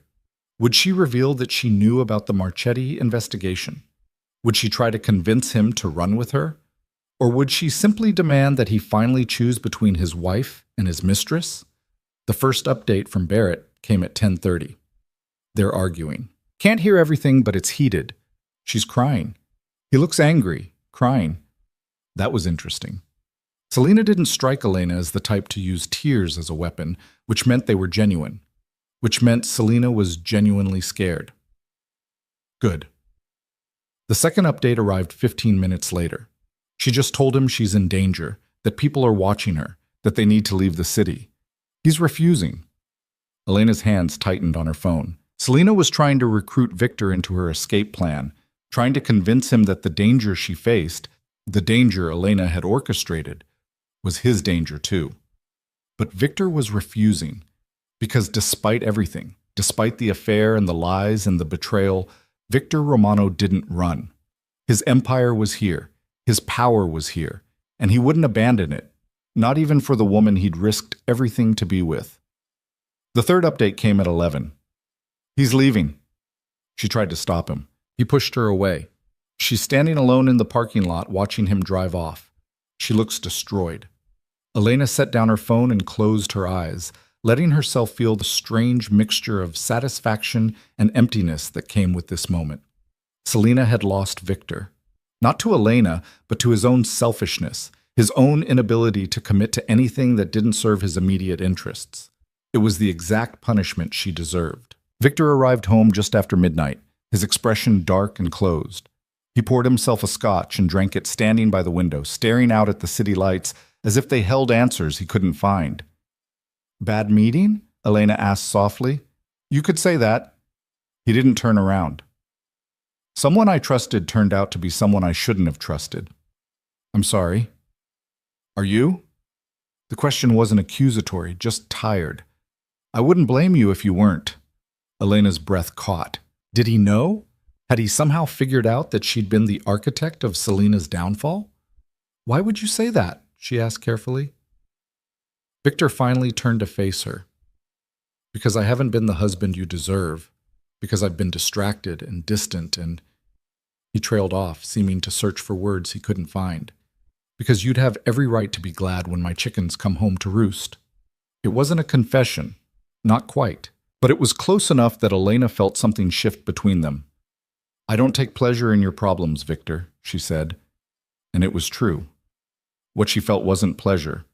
It was justice. "I just want you to be honest with me." "About what?" "About everything." Elena stood and crossed to him, looking up into his face. "About where you've been, who you've been with, what you want from this marriage." For a moment she thought he might actually tell her the truth. She saw the war playing out behind his eyes, the desire to confess battling with the instinct to protect himself. But in the end, protection won. "I want us to work," he said. "I want to be better, for you." It was the answer of a coward, a man who wanted absolution without having to face his sins. Elena stepped back. "Then be better, Victor, starting now." He nodded, but they both knew the words were empty. You couldn't rebuild trust without first acknowledging what broke it. And Victor would never acknowledge what he'd done because that would require admitting he was capable of being the villain in someone else's story. The next morning, Barrett's final message arrived. Selina Vale left her apartment at 6 a.m. with 2 suitcases and a one-way ticket to Montreal. She made it as far as the airport parking garage. Marchetti's people were waiting. She won't be bothering anyone anymore. Elena read the message 3 times, her coffee growing cold in her hands. She should feel something, she thought, triumph or guilt or satisfaction or horror, but all she felt was a distant sense of completion, like closing a book she'd been reading for too long. Selina was gone. The threat she'd posed, both to Victor's empire and to Elena's plans, had been neutralized. The Marchettis had their justice, and Victor would spend the rest of his life wondering what had happened to the woman he'd betrayed his wife for. Elena deleted the message and finished her coffee. That afternoon, while Victor was at his office trying to manage the chaos that Selina's disappearance had created in his organization, Elena made an appointment with the city's most ruthless divorce attorney. Margaret Chen, no relation to Elena's hospital doctor, though Elena appreciated the symmetry, had a reputation for destroying powerful men in divorce court. Her office was in a gleaming tower downtown, all glass and steel, and the kind of aggressive minimalism that announced you were about to lose everything you held dear. "Mrs. Romano," Margaret said, rising to shake Elena's hand. She was 60, silver-haired, with eyes that could calculate your net worth in seconds. "I was intrigued by your call. Your husband is a difficult man to divorce. Because of his connections. Because of his willingness to use those connections." Margaret gestured for Elena to sit. "I'll be frank with you. If you go through with this, it will get ugly. Victor Romano doesn't strike me as the type to let go gracefully." "I don't need graceful," Elena said. "I need effective." "Then you've come to the right place." Margaret opened a leather portfolio. "Tell me everything."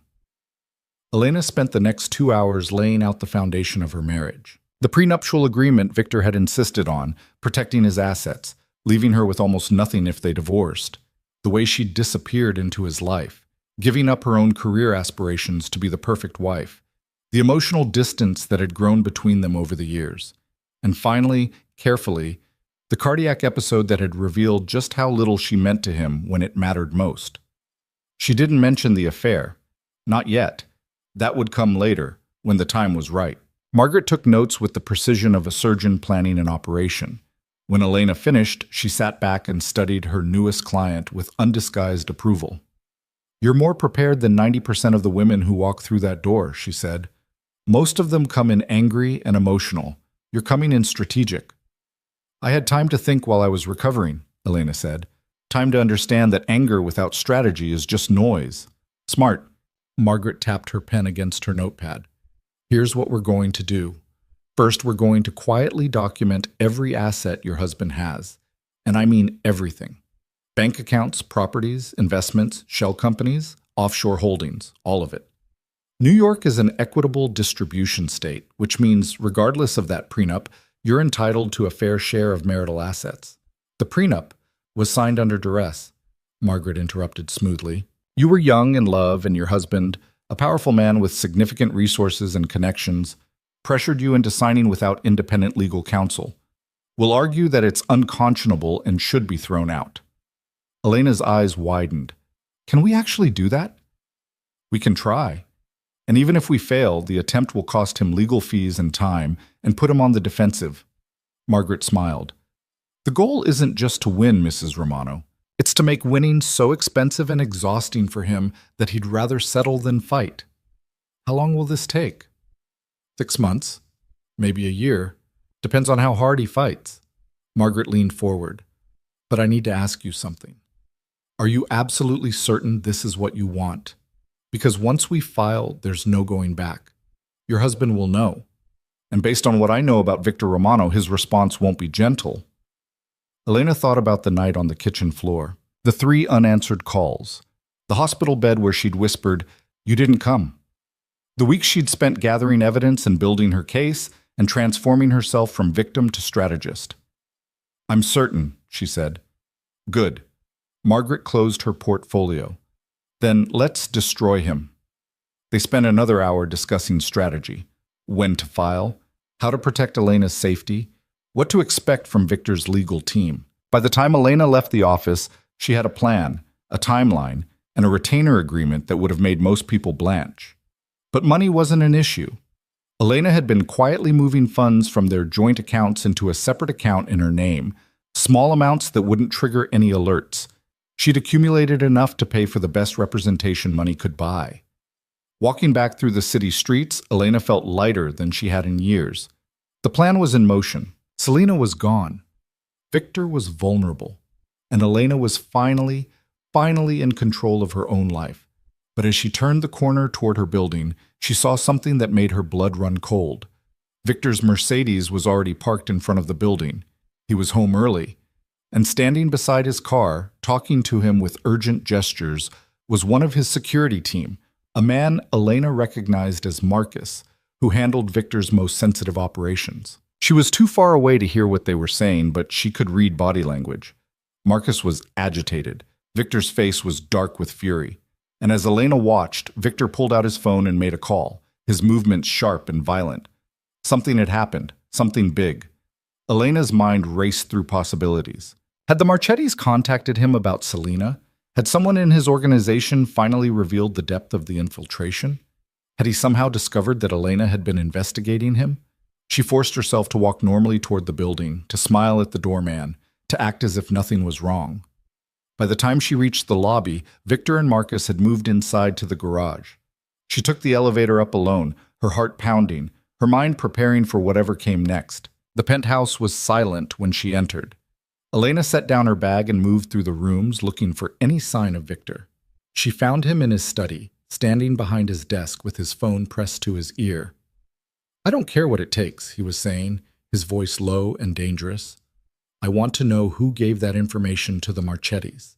Someone in my organization sold me out, and when I find out who, they're going to wish they'd never been born." Elena's stomach dropped. He knew. Not about her specifically, but he knew that someone had fed information to the Marchettis, that someone had betrayed him. Victor looked up and saw her in the doorway. For a moment, something flickered in his eyes. Suspicion, maybe. Or just the paranoia of a man who no longer knew who to trust. "I have to go," he said into the phone, and ended the call. "Elena, I didn't hear you come in." "What's wrong?" she asked, genuine concern in her voice. "You look upset."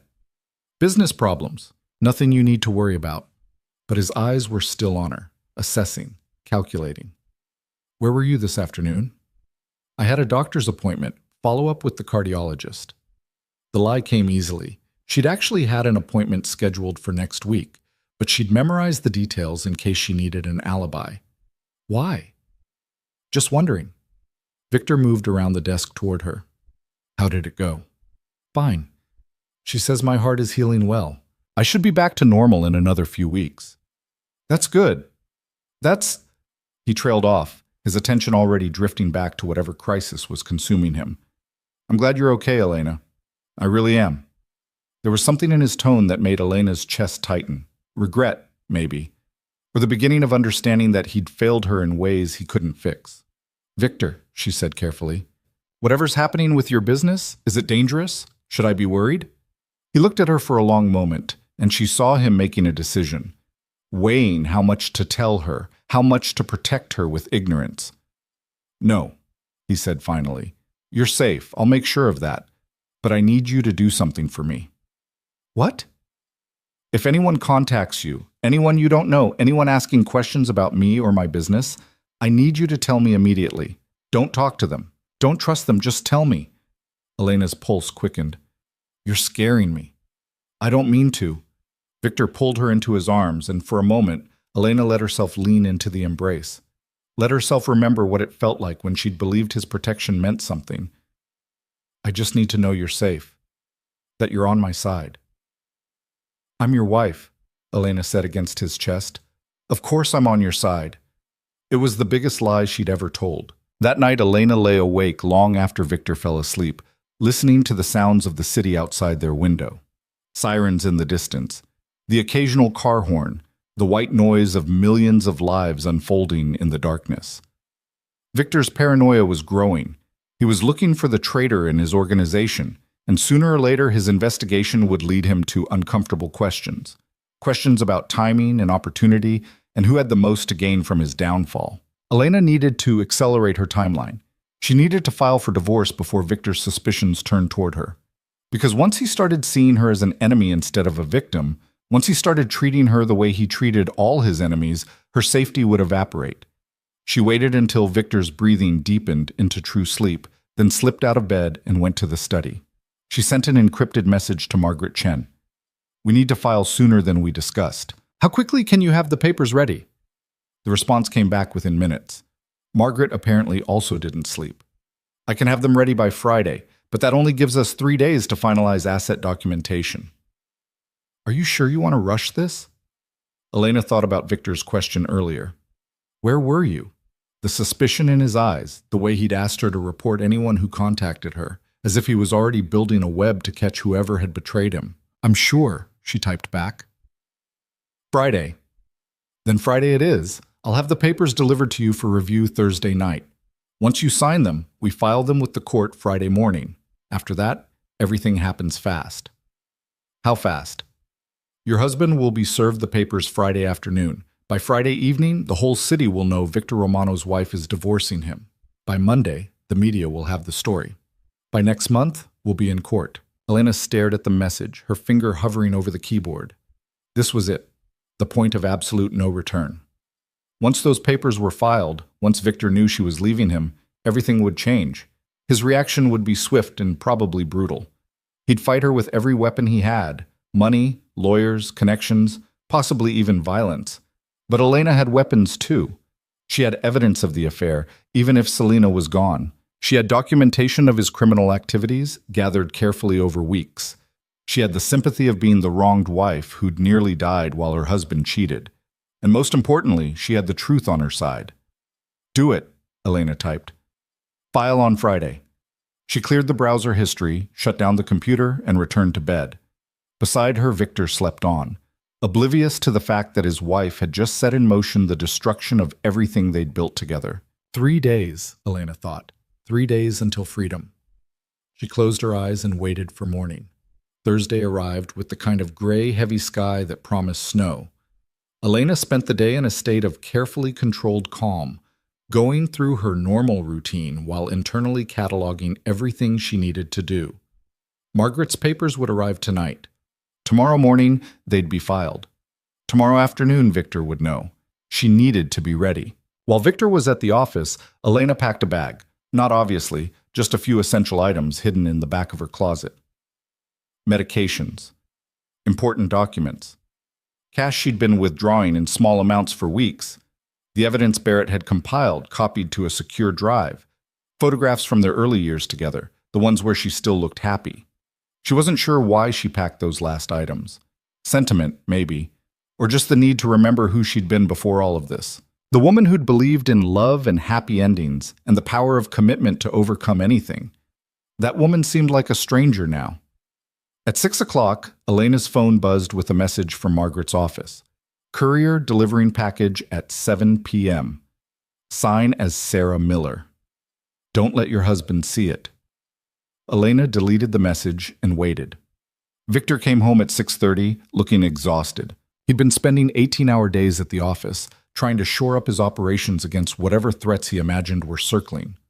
The paranoia was wearing on him. Elena could see it in the tightness around his eyes, the way he startled at unexpected sounds.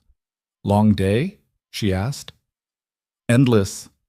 He loosened his tie and poured himself a drink. I'm going to take a shower and then I think I'll just go to bed. Unless you want to have dinner? I'm not very hungry, Elena lied. You go ahead. Rest. She watched him disappear into the bedroom, counting the minutes.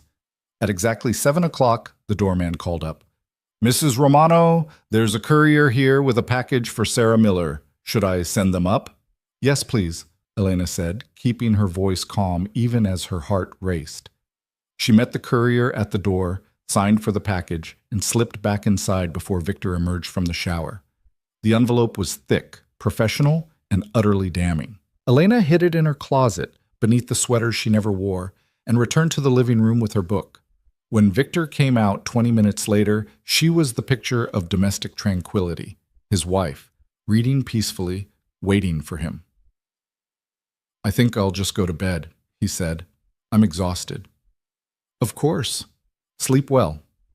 Elena waited until she heard his breathing deepen, then retrieved the envelope from its hiding place and went to the study. She opened it carefully, her hands trembling slightly, and began to read. The divorce petition was 43 pages of legal precision. It laid out the grounds for divorce: irreconcilable differences, abandonment, emotional cruelty. It listed every asset Elena knew about, and probably several Victor thought she didn't know existed. It requested equitable distribution of all marital property, spousal support, and attorney's fees. And attached to it was a separate document, a motion to invalidate the prenuptial agreement based on the circumstances under which it had been signed. Elena read every word, made 2 minor corrections, and signed her name at the bottom of each page. Her signature looked strange to her. Elena Romano, a name she'd carried for 7 years and would soon shed like old skin. She sealed the documents in the return envelope Margaret had provided and set it by the door for pickup in the morning. Then she sat in the darkness of the study, listening to the silence of the penthouse, and thought about what tomorrow would bring. Victor would be served at his office. He'd read the papers and realized that his wife, his quiet, fragile, forgiving wife, had been planning this for weeks. That she knew about the affair, about his business, about everything he'd tried to hide. That she wasn't asking for mercy or reconciliation. She was demanding justice. His first reaction would be shock, then anger, then the cold, calculating fury of a man who'd been outmaneuvered by someone he'd underestimated. And Elena needed to not be here when that fury found its target. She pulled out her phone and sent a message to a number she'd saved weeks ago but never called. "I need a place to stay, starting tomorrow, somewhere he can't find me. Can you help?" The response came from Barrett within minutes. "Already arranged, safe house in Brooklyn. Address below. Key will be waiting for you. It's secure, untraceable, and available as long as you need it." Elena memorized the address and deleted the message. Then she went to the bedroom, lay down beside her husband one last time, and waited for the sun to rise on the last day of her marriage. Tomorrow, she thought. Tomorrow everything burns, and from the ashes she would rise alone. Friday morning arrived with pale winter sunlight cutting through the bedroom curtains. Elena woke before the alarm, her body already preparing for what was coming. Beside her, Victor slept heavily, one arm thrown across his face, exhausted from another week of paranoia and crisis management. She studied his face in the early light, the man she'd married at 25, the man she'd believed would protect her from everything, the man who'd let her die alone while he chose someone else. He looked older now, worn down by the weight of his own choices. Part of her, a very small part, almost felt sorry for him. Almost. Elena slipped out of bed and dressed quickly in jeans and a sweater, practical clothes for someone who'd be moving through the city unseen. She made coffee, poured Victor a cup, and left it on his nightstand like she did every morning. The familiar ritual felt strange now, knowing it was the last time. "You're up early," Victor mumbled, his eyes still closed. "Couldn't sleep." Elena kept her voice light. "I thought I'd go for a walk, clear my head. It's cold out. I'll bundle up." She kissed his forehead, a goodbye he didn't know was a goodbye. "Go back to sleep. You need the rest." He caught her hand, holding it for a moment. "Elena?" "Yes?" I know things haven't been good lately, but I want you to know that you're important to me. That you matter." The words should have meant something weeks ago. Now they were just noise, the sound of a man trying to convince himself he was better than his actions proved. "I know, Victor," Elena said softly. "I know." She left him there and walked out of the penthouse with only her purse and the bag she'd hidden by the door. The doorman wished her a good morning, and Elena smiled back, wondering if he'd remember this moment later when the police came asking questions. The courier pickup happened at exactly 8 o'clock. Elena handed over the sealed envelope containing the signed divorce papers and watched it disappear into the morning traffic. By 9, those papers would be filed with the court. By noon, they'd be served to Victor at his office. By then, Elena would be gone. She took a cab to the Brooklyn address Barrett had provided, a brownstone in a quiet neighborhood where no one paid attention to strangers. The key was exactly where he'd said it would be, and the apartment inside was sparse but clean. A place to disappear. A place to wait. Elena set down her bag and pulled out her phone. She had one more message to send before everything exploded.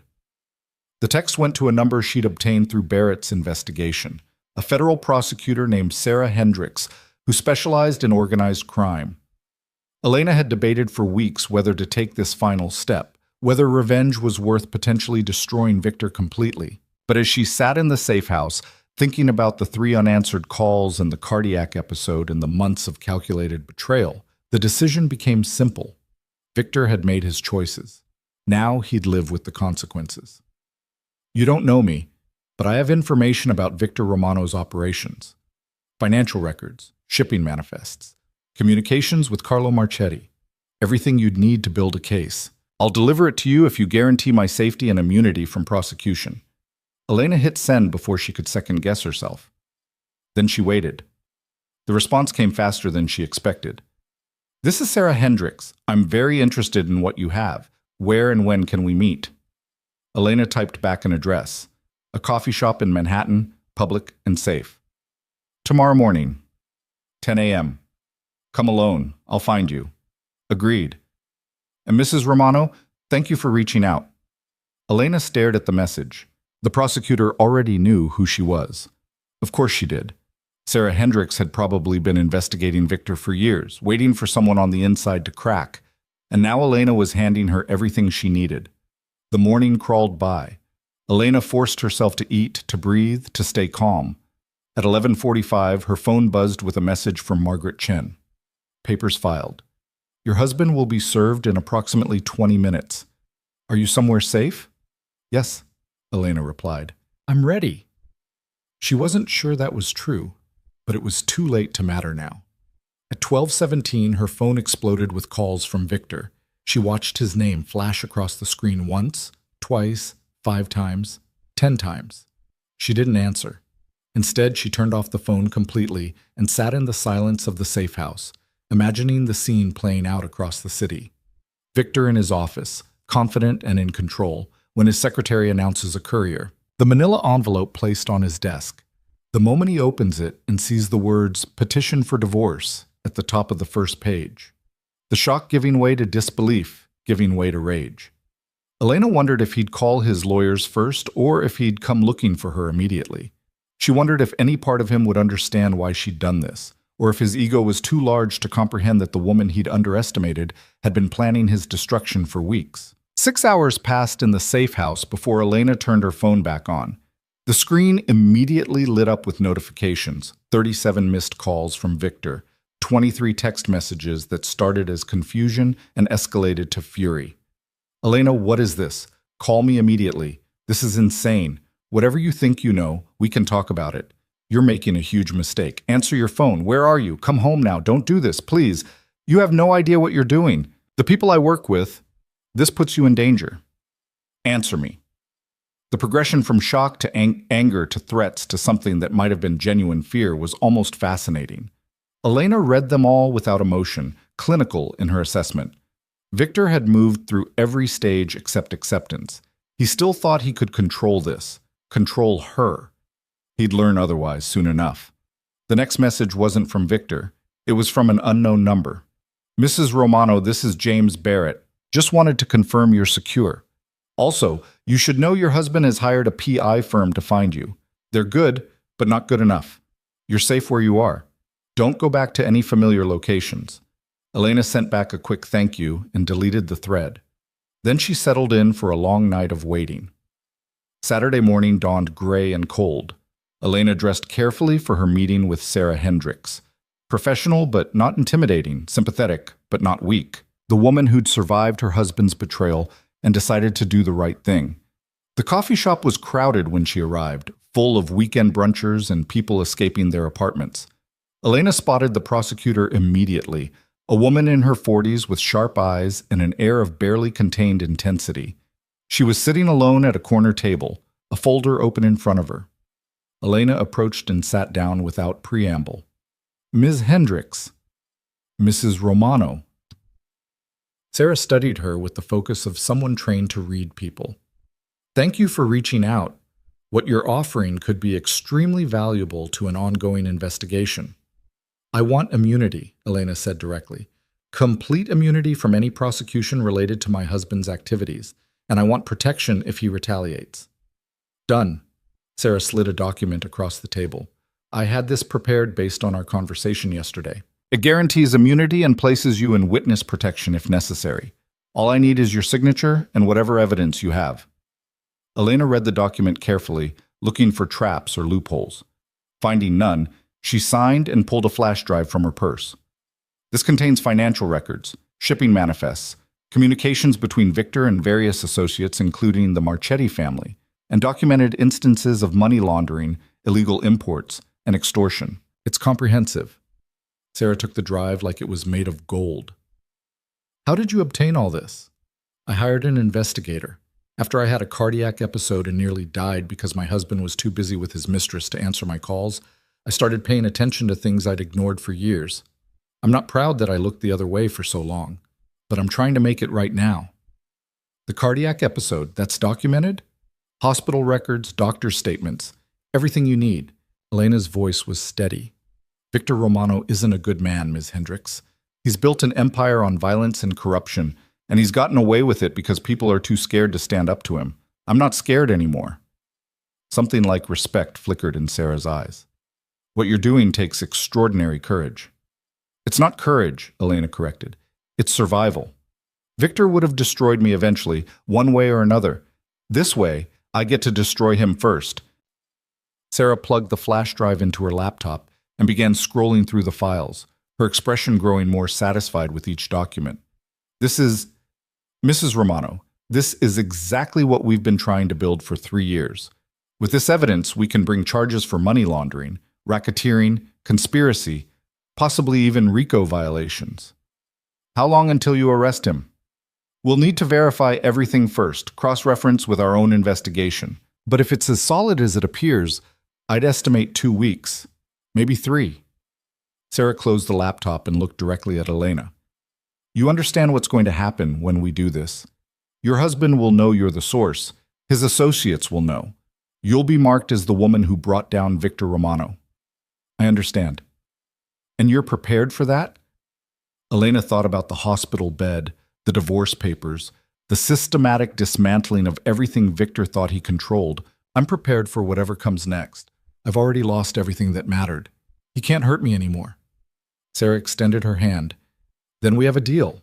I'll be in touch as the investigation proceeds. In the meantime, stay somewhere secure. Don't contact your husband or anyone associated with him. And Mrs. Romano? Thank you. This is going to make a difference. Elena shook her hand and left the coffee shop feeling lighter than she had in months. The final piece was in place. Victor's criminal empire would crumble. His businesses would be seized, his associates would scatter, and Elena would be free, truly free, for the first time since she'd married him. The next 2 weeks passed in a strange limbo. Elena stayed in the Brooklyn safe house, venturing out only for essentials and always watching to make sure she wasn't followed. Margaret Chen kept her updated on the divorce proceedings. Victor had hired 3 different law firms and was fighting every single point with vicious determination. He's not making this easy, Margaret reported during one of their encrypted video calls. He's claiming you abandoned the marriage, that you're mentally unstable from the cardiac episode, that the prenup is ironclad. He's even trying to argue that you're not entitled to anything because you didn't contribute financially to the marriage. Can he win? Not a chance. Margaret's smile was predatory. I have medical records showing he ignored your emergency calls. I have hotel receipts from the Riverside. And thanks to your investigator, I have evidence of assets he failed to disclose. The judge is not going to be sympathetic to a man who cheated on his wife while she was dying and then lied about his wealth in court. How long until we settle? He'll drag it out as long as possible. 6 months, maybe a year. But Mrs. Romano, you need to understand something. Your husband isn't fighting this divorce because he loves you or wants to save the marriage. He's fighting because he can't stand losing, especially to you. Good, Elena said. Let him lose. Let him understand what it feels like to be powerless. On the 15th day after Elena had delivered the evidence to Sarah Hendricks, the news broke. It started with a press conference, the U.S. attorney announcing a major indictment against Victor Romano and 17 of his associates on charges of money laundering, racketeering, conspiracy, and operating a continuing criminal enterprise. The charges carried potential sentences of decades in federal prison. Elena watched the press conference on her laptop, volume low, her expression neutral. She saw Victor's photograph flash across the screen, his corporate headshot, looking powerful and confident. She saw footage of federal agents raiding his offices, his warehouses, his properties across the city. She saw the talking heads on cable news dissecting his empire and speculating about his downfall. And she felt nothing but cold satisfaction. Within hours, Victor's lawyers released a statement denying all charges and claiming political persecution. Within days, his business associates began flipping, making deals with prosecutors to testify against him in exchange for reduced sentences. Within a week, the media had connected the dots between the criminal indictment and Elena's divorce filing, and suddenly she was thrust into a spotlight she'd never wanted. The narrative the press created was almost too perfect. The loyal wife who nearly died while her husband cheated, who then discovered the depths of his criminal activities and had the courage to expose him. Elena became a symbol overnight, the woman who'd stood up to a monster and won. It wasn't quite accurate. She hadn't exposed Victor out of noble civic duty. She'd done it because he'd betrayed her and she'd wanted him to pay. But the media didn't need complexity. They needed heroes and villains, and Elena was happy to let them cast her in the hero's role if it meant Victor wore the villains. The first time she saw him after the divorce papers were filed was on television, being led out of a courthouse in handcuffs. The arraignment had been denied bail, the judge calling him a flight risk given his resources and international connections. Victor would await trial from a federal detention center. Elena studied his face on the screen, looking for any trace of the man she'd married. She found only rage and disbelief, the expression of someone who'd never imagined the consequences could actually reach him. Margaret called her that evening. "He's asking to speak with you." "Absolutely not." "I told him that. But Elena, he's desperate. His lawyers are advising him to take a plea deal, but he's refusing. He thinks if he can just talk to you, he can convince you to recant your statement to the prosecutors." Elena laughed, a sound without humor. "Does he actually believe I'd help him now?" "I think he believes you still love him, that despite everything, you'll save him because that's what you've always done." "Then he doesn't know me at all," Elena said quietly. "He's never known me. He knew the woman I pretended to be to keep him happy. That woman died on my kitchen floor. Tell his lawyers no, and tell Victor that if he contacts me again, I'll file for a restraining order." "Understood." Margaret paused. "For what it's worth, you're doing the right thing, not just for yourself, but for every woman he would have hurt in the future." After the call ended, Elena stood by the window of the safe house, looking out at the Brooklyn street below. A woman walking her dog. A couple laughing as they carried groceries. Ordinary people living ordinary lives, unaware that a few miles away, an empire was collapsing. She thought about Victor in his cell, probably still convinced that this was all a misunderstanding, that his money and connections would save him eventually, that Elena would crack and come back to him. He'd learned the truth during the trial. The trial began 4 months later, in late spring, when the city had finally shaken off winter's grip. Elena was called to testify on the third day, and she prepared for it like she was preparing for battle. Margaret had coached her extensively. "Answer only what they ask. Don't volunteer information. Don't let the defense attorneys bait you into showing emotion. You're the sympathetic wife who was kept in the dark about her husband's activities until your near-death experience made you start asking questions." It was close enough to the truth that Elena could sell it convincingly. The courthouse was surrounded by media when she arrived, cameras flashing as she walked up the steps in a simple navy dress and minimal jewelry. She looked exactly like what she was, a woman who'd survived and was now seeking justice. Inside the courtroom, she took the stand and swore to tell the truth. Her eyes found Victor at the defense table, and for the first time in months, they looked directly at each other. He looked terrible, thinner, grayer, with the kind of exhaustion that came from months of detention and the slow realization that he was truly, completely defeated. When their eyes met, she saw him mouth 2 words. "I'm sorry." Elena looked away. The prosecution took her through her testimony methodically. Her marriage to Victor, her medical emergency, the discovery of the affair, the decision to investigate what else he might be hiding, the evidence she'd uncovered, The choice to bring it to authorities rather than let it continue. Mrs. Romano, the prosecutor asked, when you discovered the extent of your husband's criminal activities, why didn't you simply divorce him quietly? Why did you feel compelled to bring this evidence to law enforcement?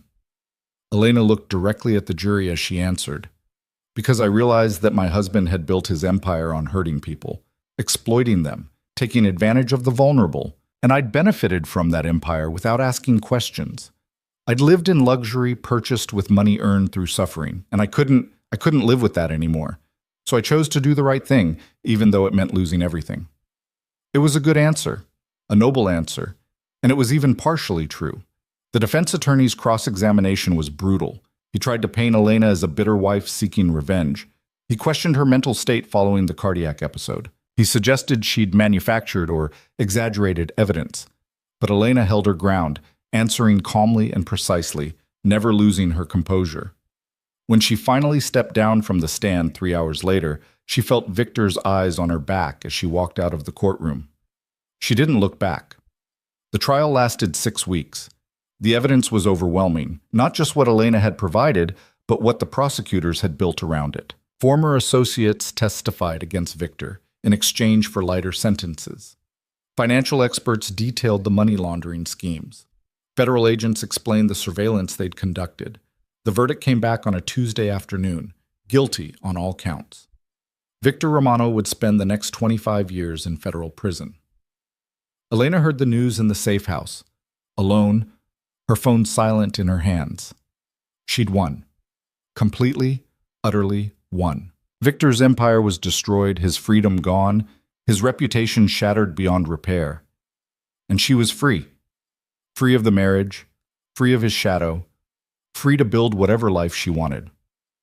So why did she feel so empty? The divorce was finalized 3 weeks after the verdict. With Victor's assets seized by the federal government, there wasn't much to fight over. Elena received a settlement that was modest compared to what she might have gotten, but more than enough to start over. The prenup was thrown out, just as Margaret had predicted, and the judge made it clear in his ruling that he had no sympathy for a convicted criminal trying to hide assets from his wife. On the day the divorce was official, Elena signed the final papers in Margaret's office and walked out into the Manhattan sunshine as Elena Chen, taking back her maiden name, reclaiming the identity she'd lost when she became Mrs. Romano. "What will you do now?" Margaret asked as they said goodbye. "I don't know," Elena admitted. "I've spent so long planning Victor's destruction that I haven't thought about what comes after." "Then that's your next project," Margaret said with a slight smile. "Figuring out who Elena Chen wants to be." Elena spent the summer traveling, something she'd never done before. She went to Italy alone, saw the Amalfi Coast that Victor had once promised to take her to. She walked through Rome and Florence and Venice, anonymous in the crowds of tourists, no longer the wife of someone important, but just another woman rediscovering the world. She visited her parents, her mother, who'd never liked Victor, welcomed her home with tears and fierce hugs. Her father, who'd warned her 7 years ago that Victor Romano was dangerous, simply held her and said, "I'm glad you're safe." In September, Elena returned to New York and made a decision. She used part of her divorce settlement to start a foundation, an organization dedicated to helping women escape abusive relationships, providing them with legal assistance, safe housing, and the resources they needed to rebuild their lives. She called it Second Chances, and she poured herself into it with the same focused intensity she'd used to destroy Victor. The foundation opened its doors in October, and within months they were helping dozens of women navigate divorces, restraining orders, custody battles. Elena hired the best lawyers she could afford, including Margaret Chen as a consultant, and made sure every woman who came to them received the same level of expertise that had saved her. She never talked about her own story publicly. She didn't need to. The media had already told it 1,000 times. Instead, she worked quietly behind the scenes, using the knowledge she'd gained from her own nightmare to help others survive theirs. On the first anniversary of her cardiac episode, Elena visited the hospital where Dr. Chen had saved her life. She found the doctor in the emergency room, finishing her shift. "Mrs. Rowe," Dr. Chen caught herself. "Ms. Chen, I wasn't expecting to see you." "I wanted to thank you," Elena said, "for saving my life that night. I know it's been a year, but I never properly thanked you." Dr. Chen smiled. You're looking well. Remarkably well, actually. How's your heart? Stronger than it's ever been, Elena said, and meant it in every possible way. She left the hospital and walked through the city as evening fell, watching the lights come on across Manhattan. Somewhere in a federal prison, Victor Romano was living in a cell barely bigger than their walk-in closet. Somewhere, the women she'd helped through second chances were building new lives.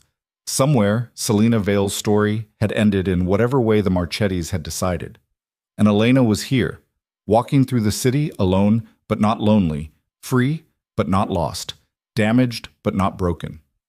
She pulled out her phone and opened the Notes app, where she'd been keeping a journal of sorts. The entry for today was simple. 1 year ago, I died on my kitchen floor. 1 year ago, my husband chose someone else. 1 year ago, I learned that the only person who could save me was myself. Today, I'm alive. I'm free. I'm exactly where I'm supposed to be.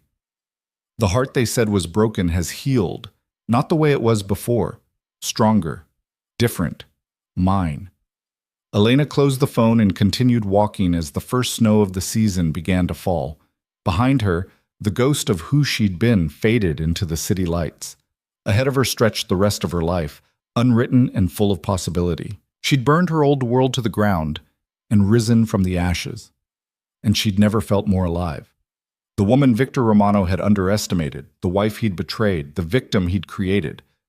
That woman no longer existed. In her place stood Elena Chen, survivor and architect of her own salvation. A woman who'd learned that sometimes the only way to save yourself was to destroy everything trying to kill you. Winter settled over the city, cold and clean and new. And Elena walked into it with her head high, her heart whole, and her future entirely her own. The story of her destruction had become the story of her rebirth. And she was just getting started.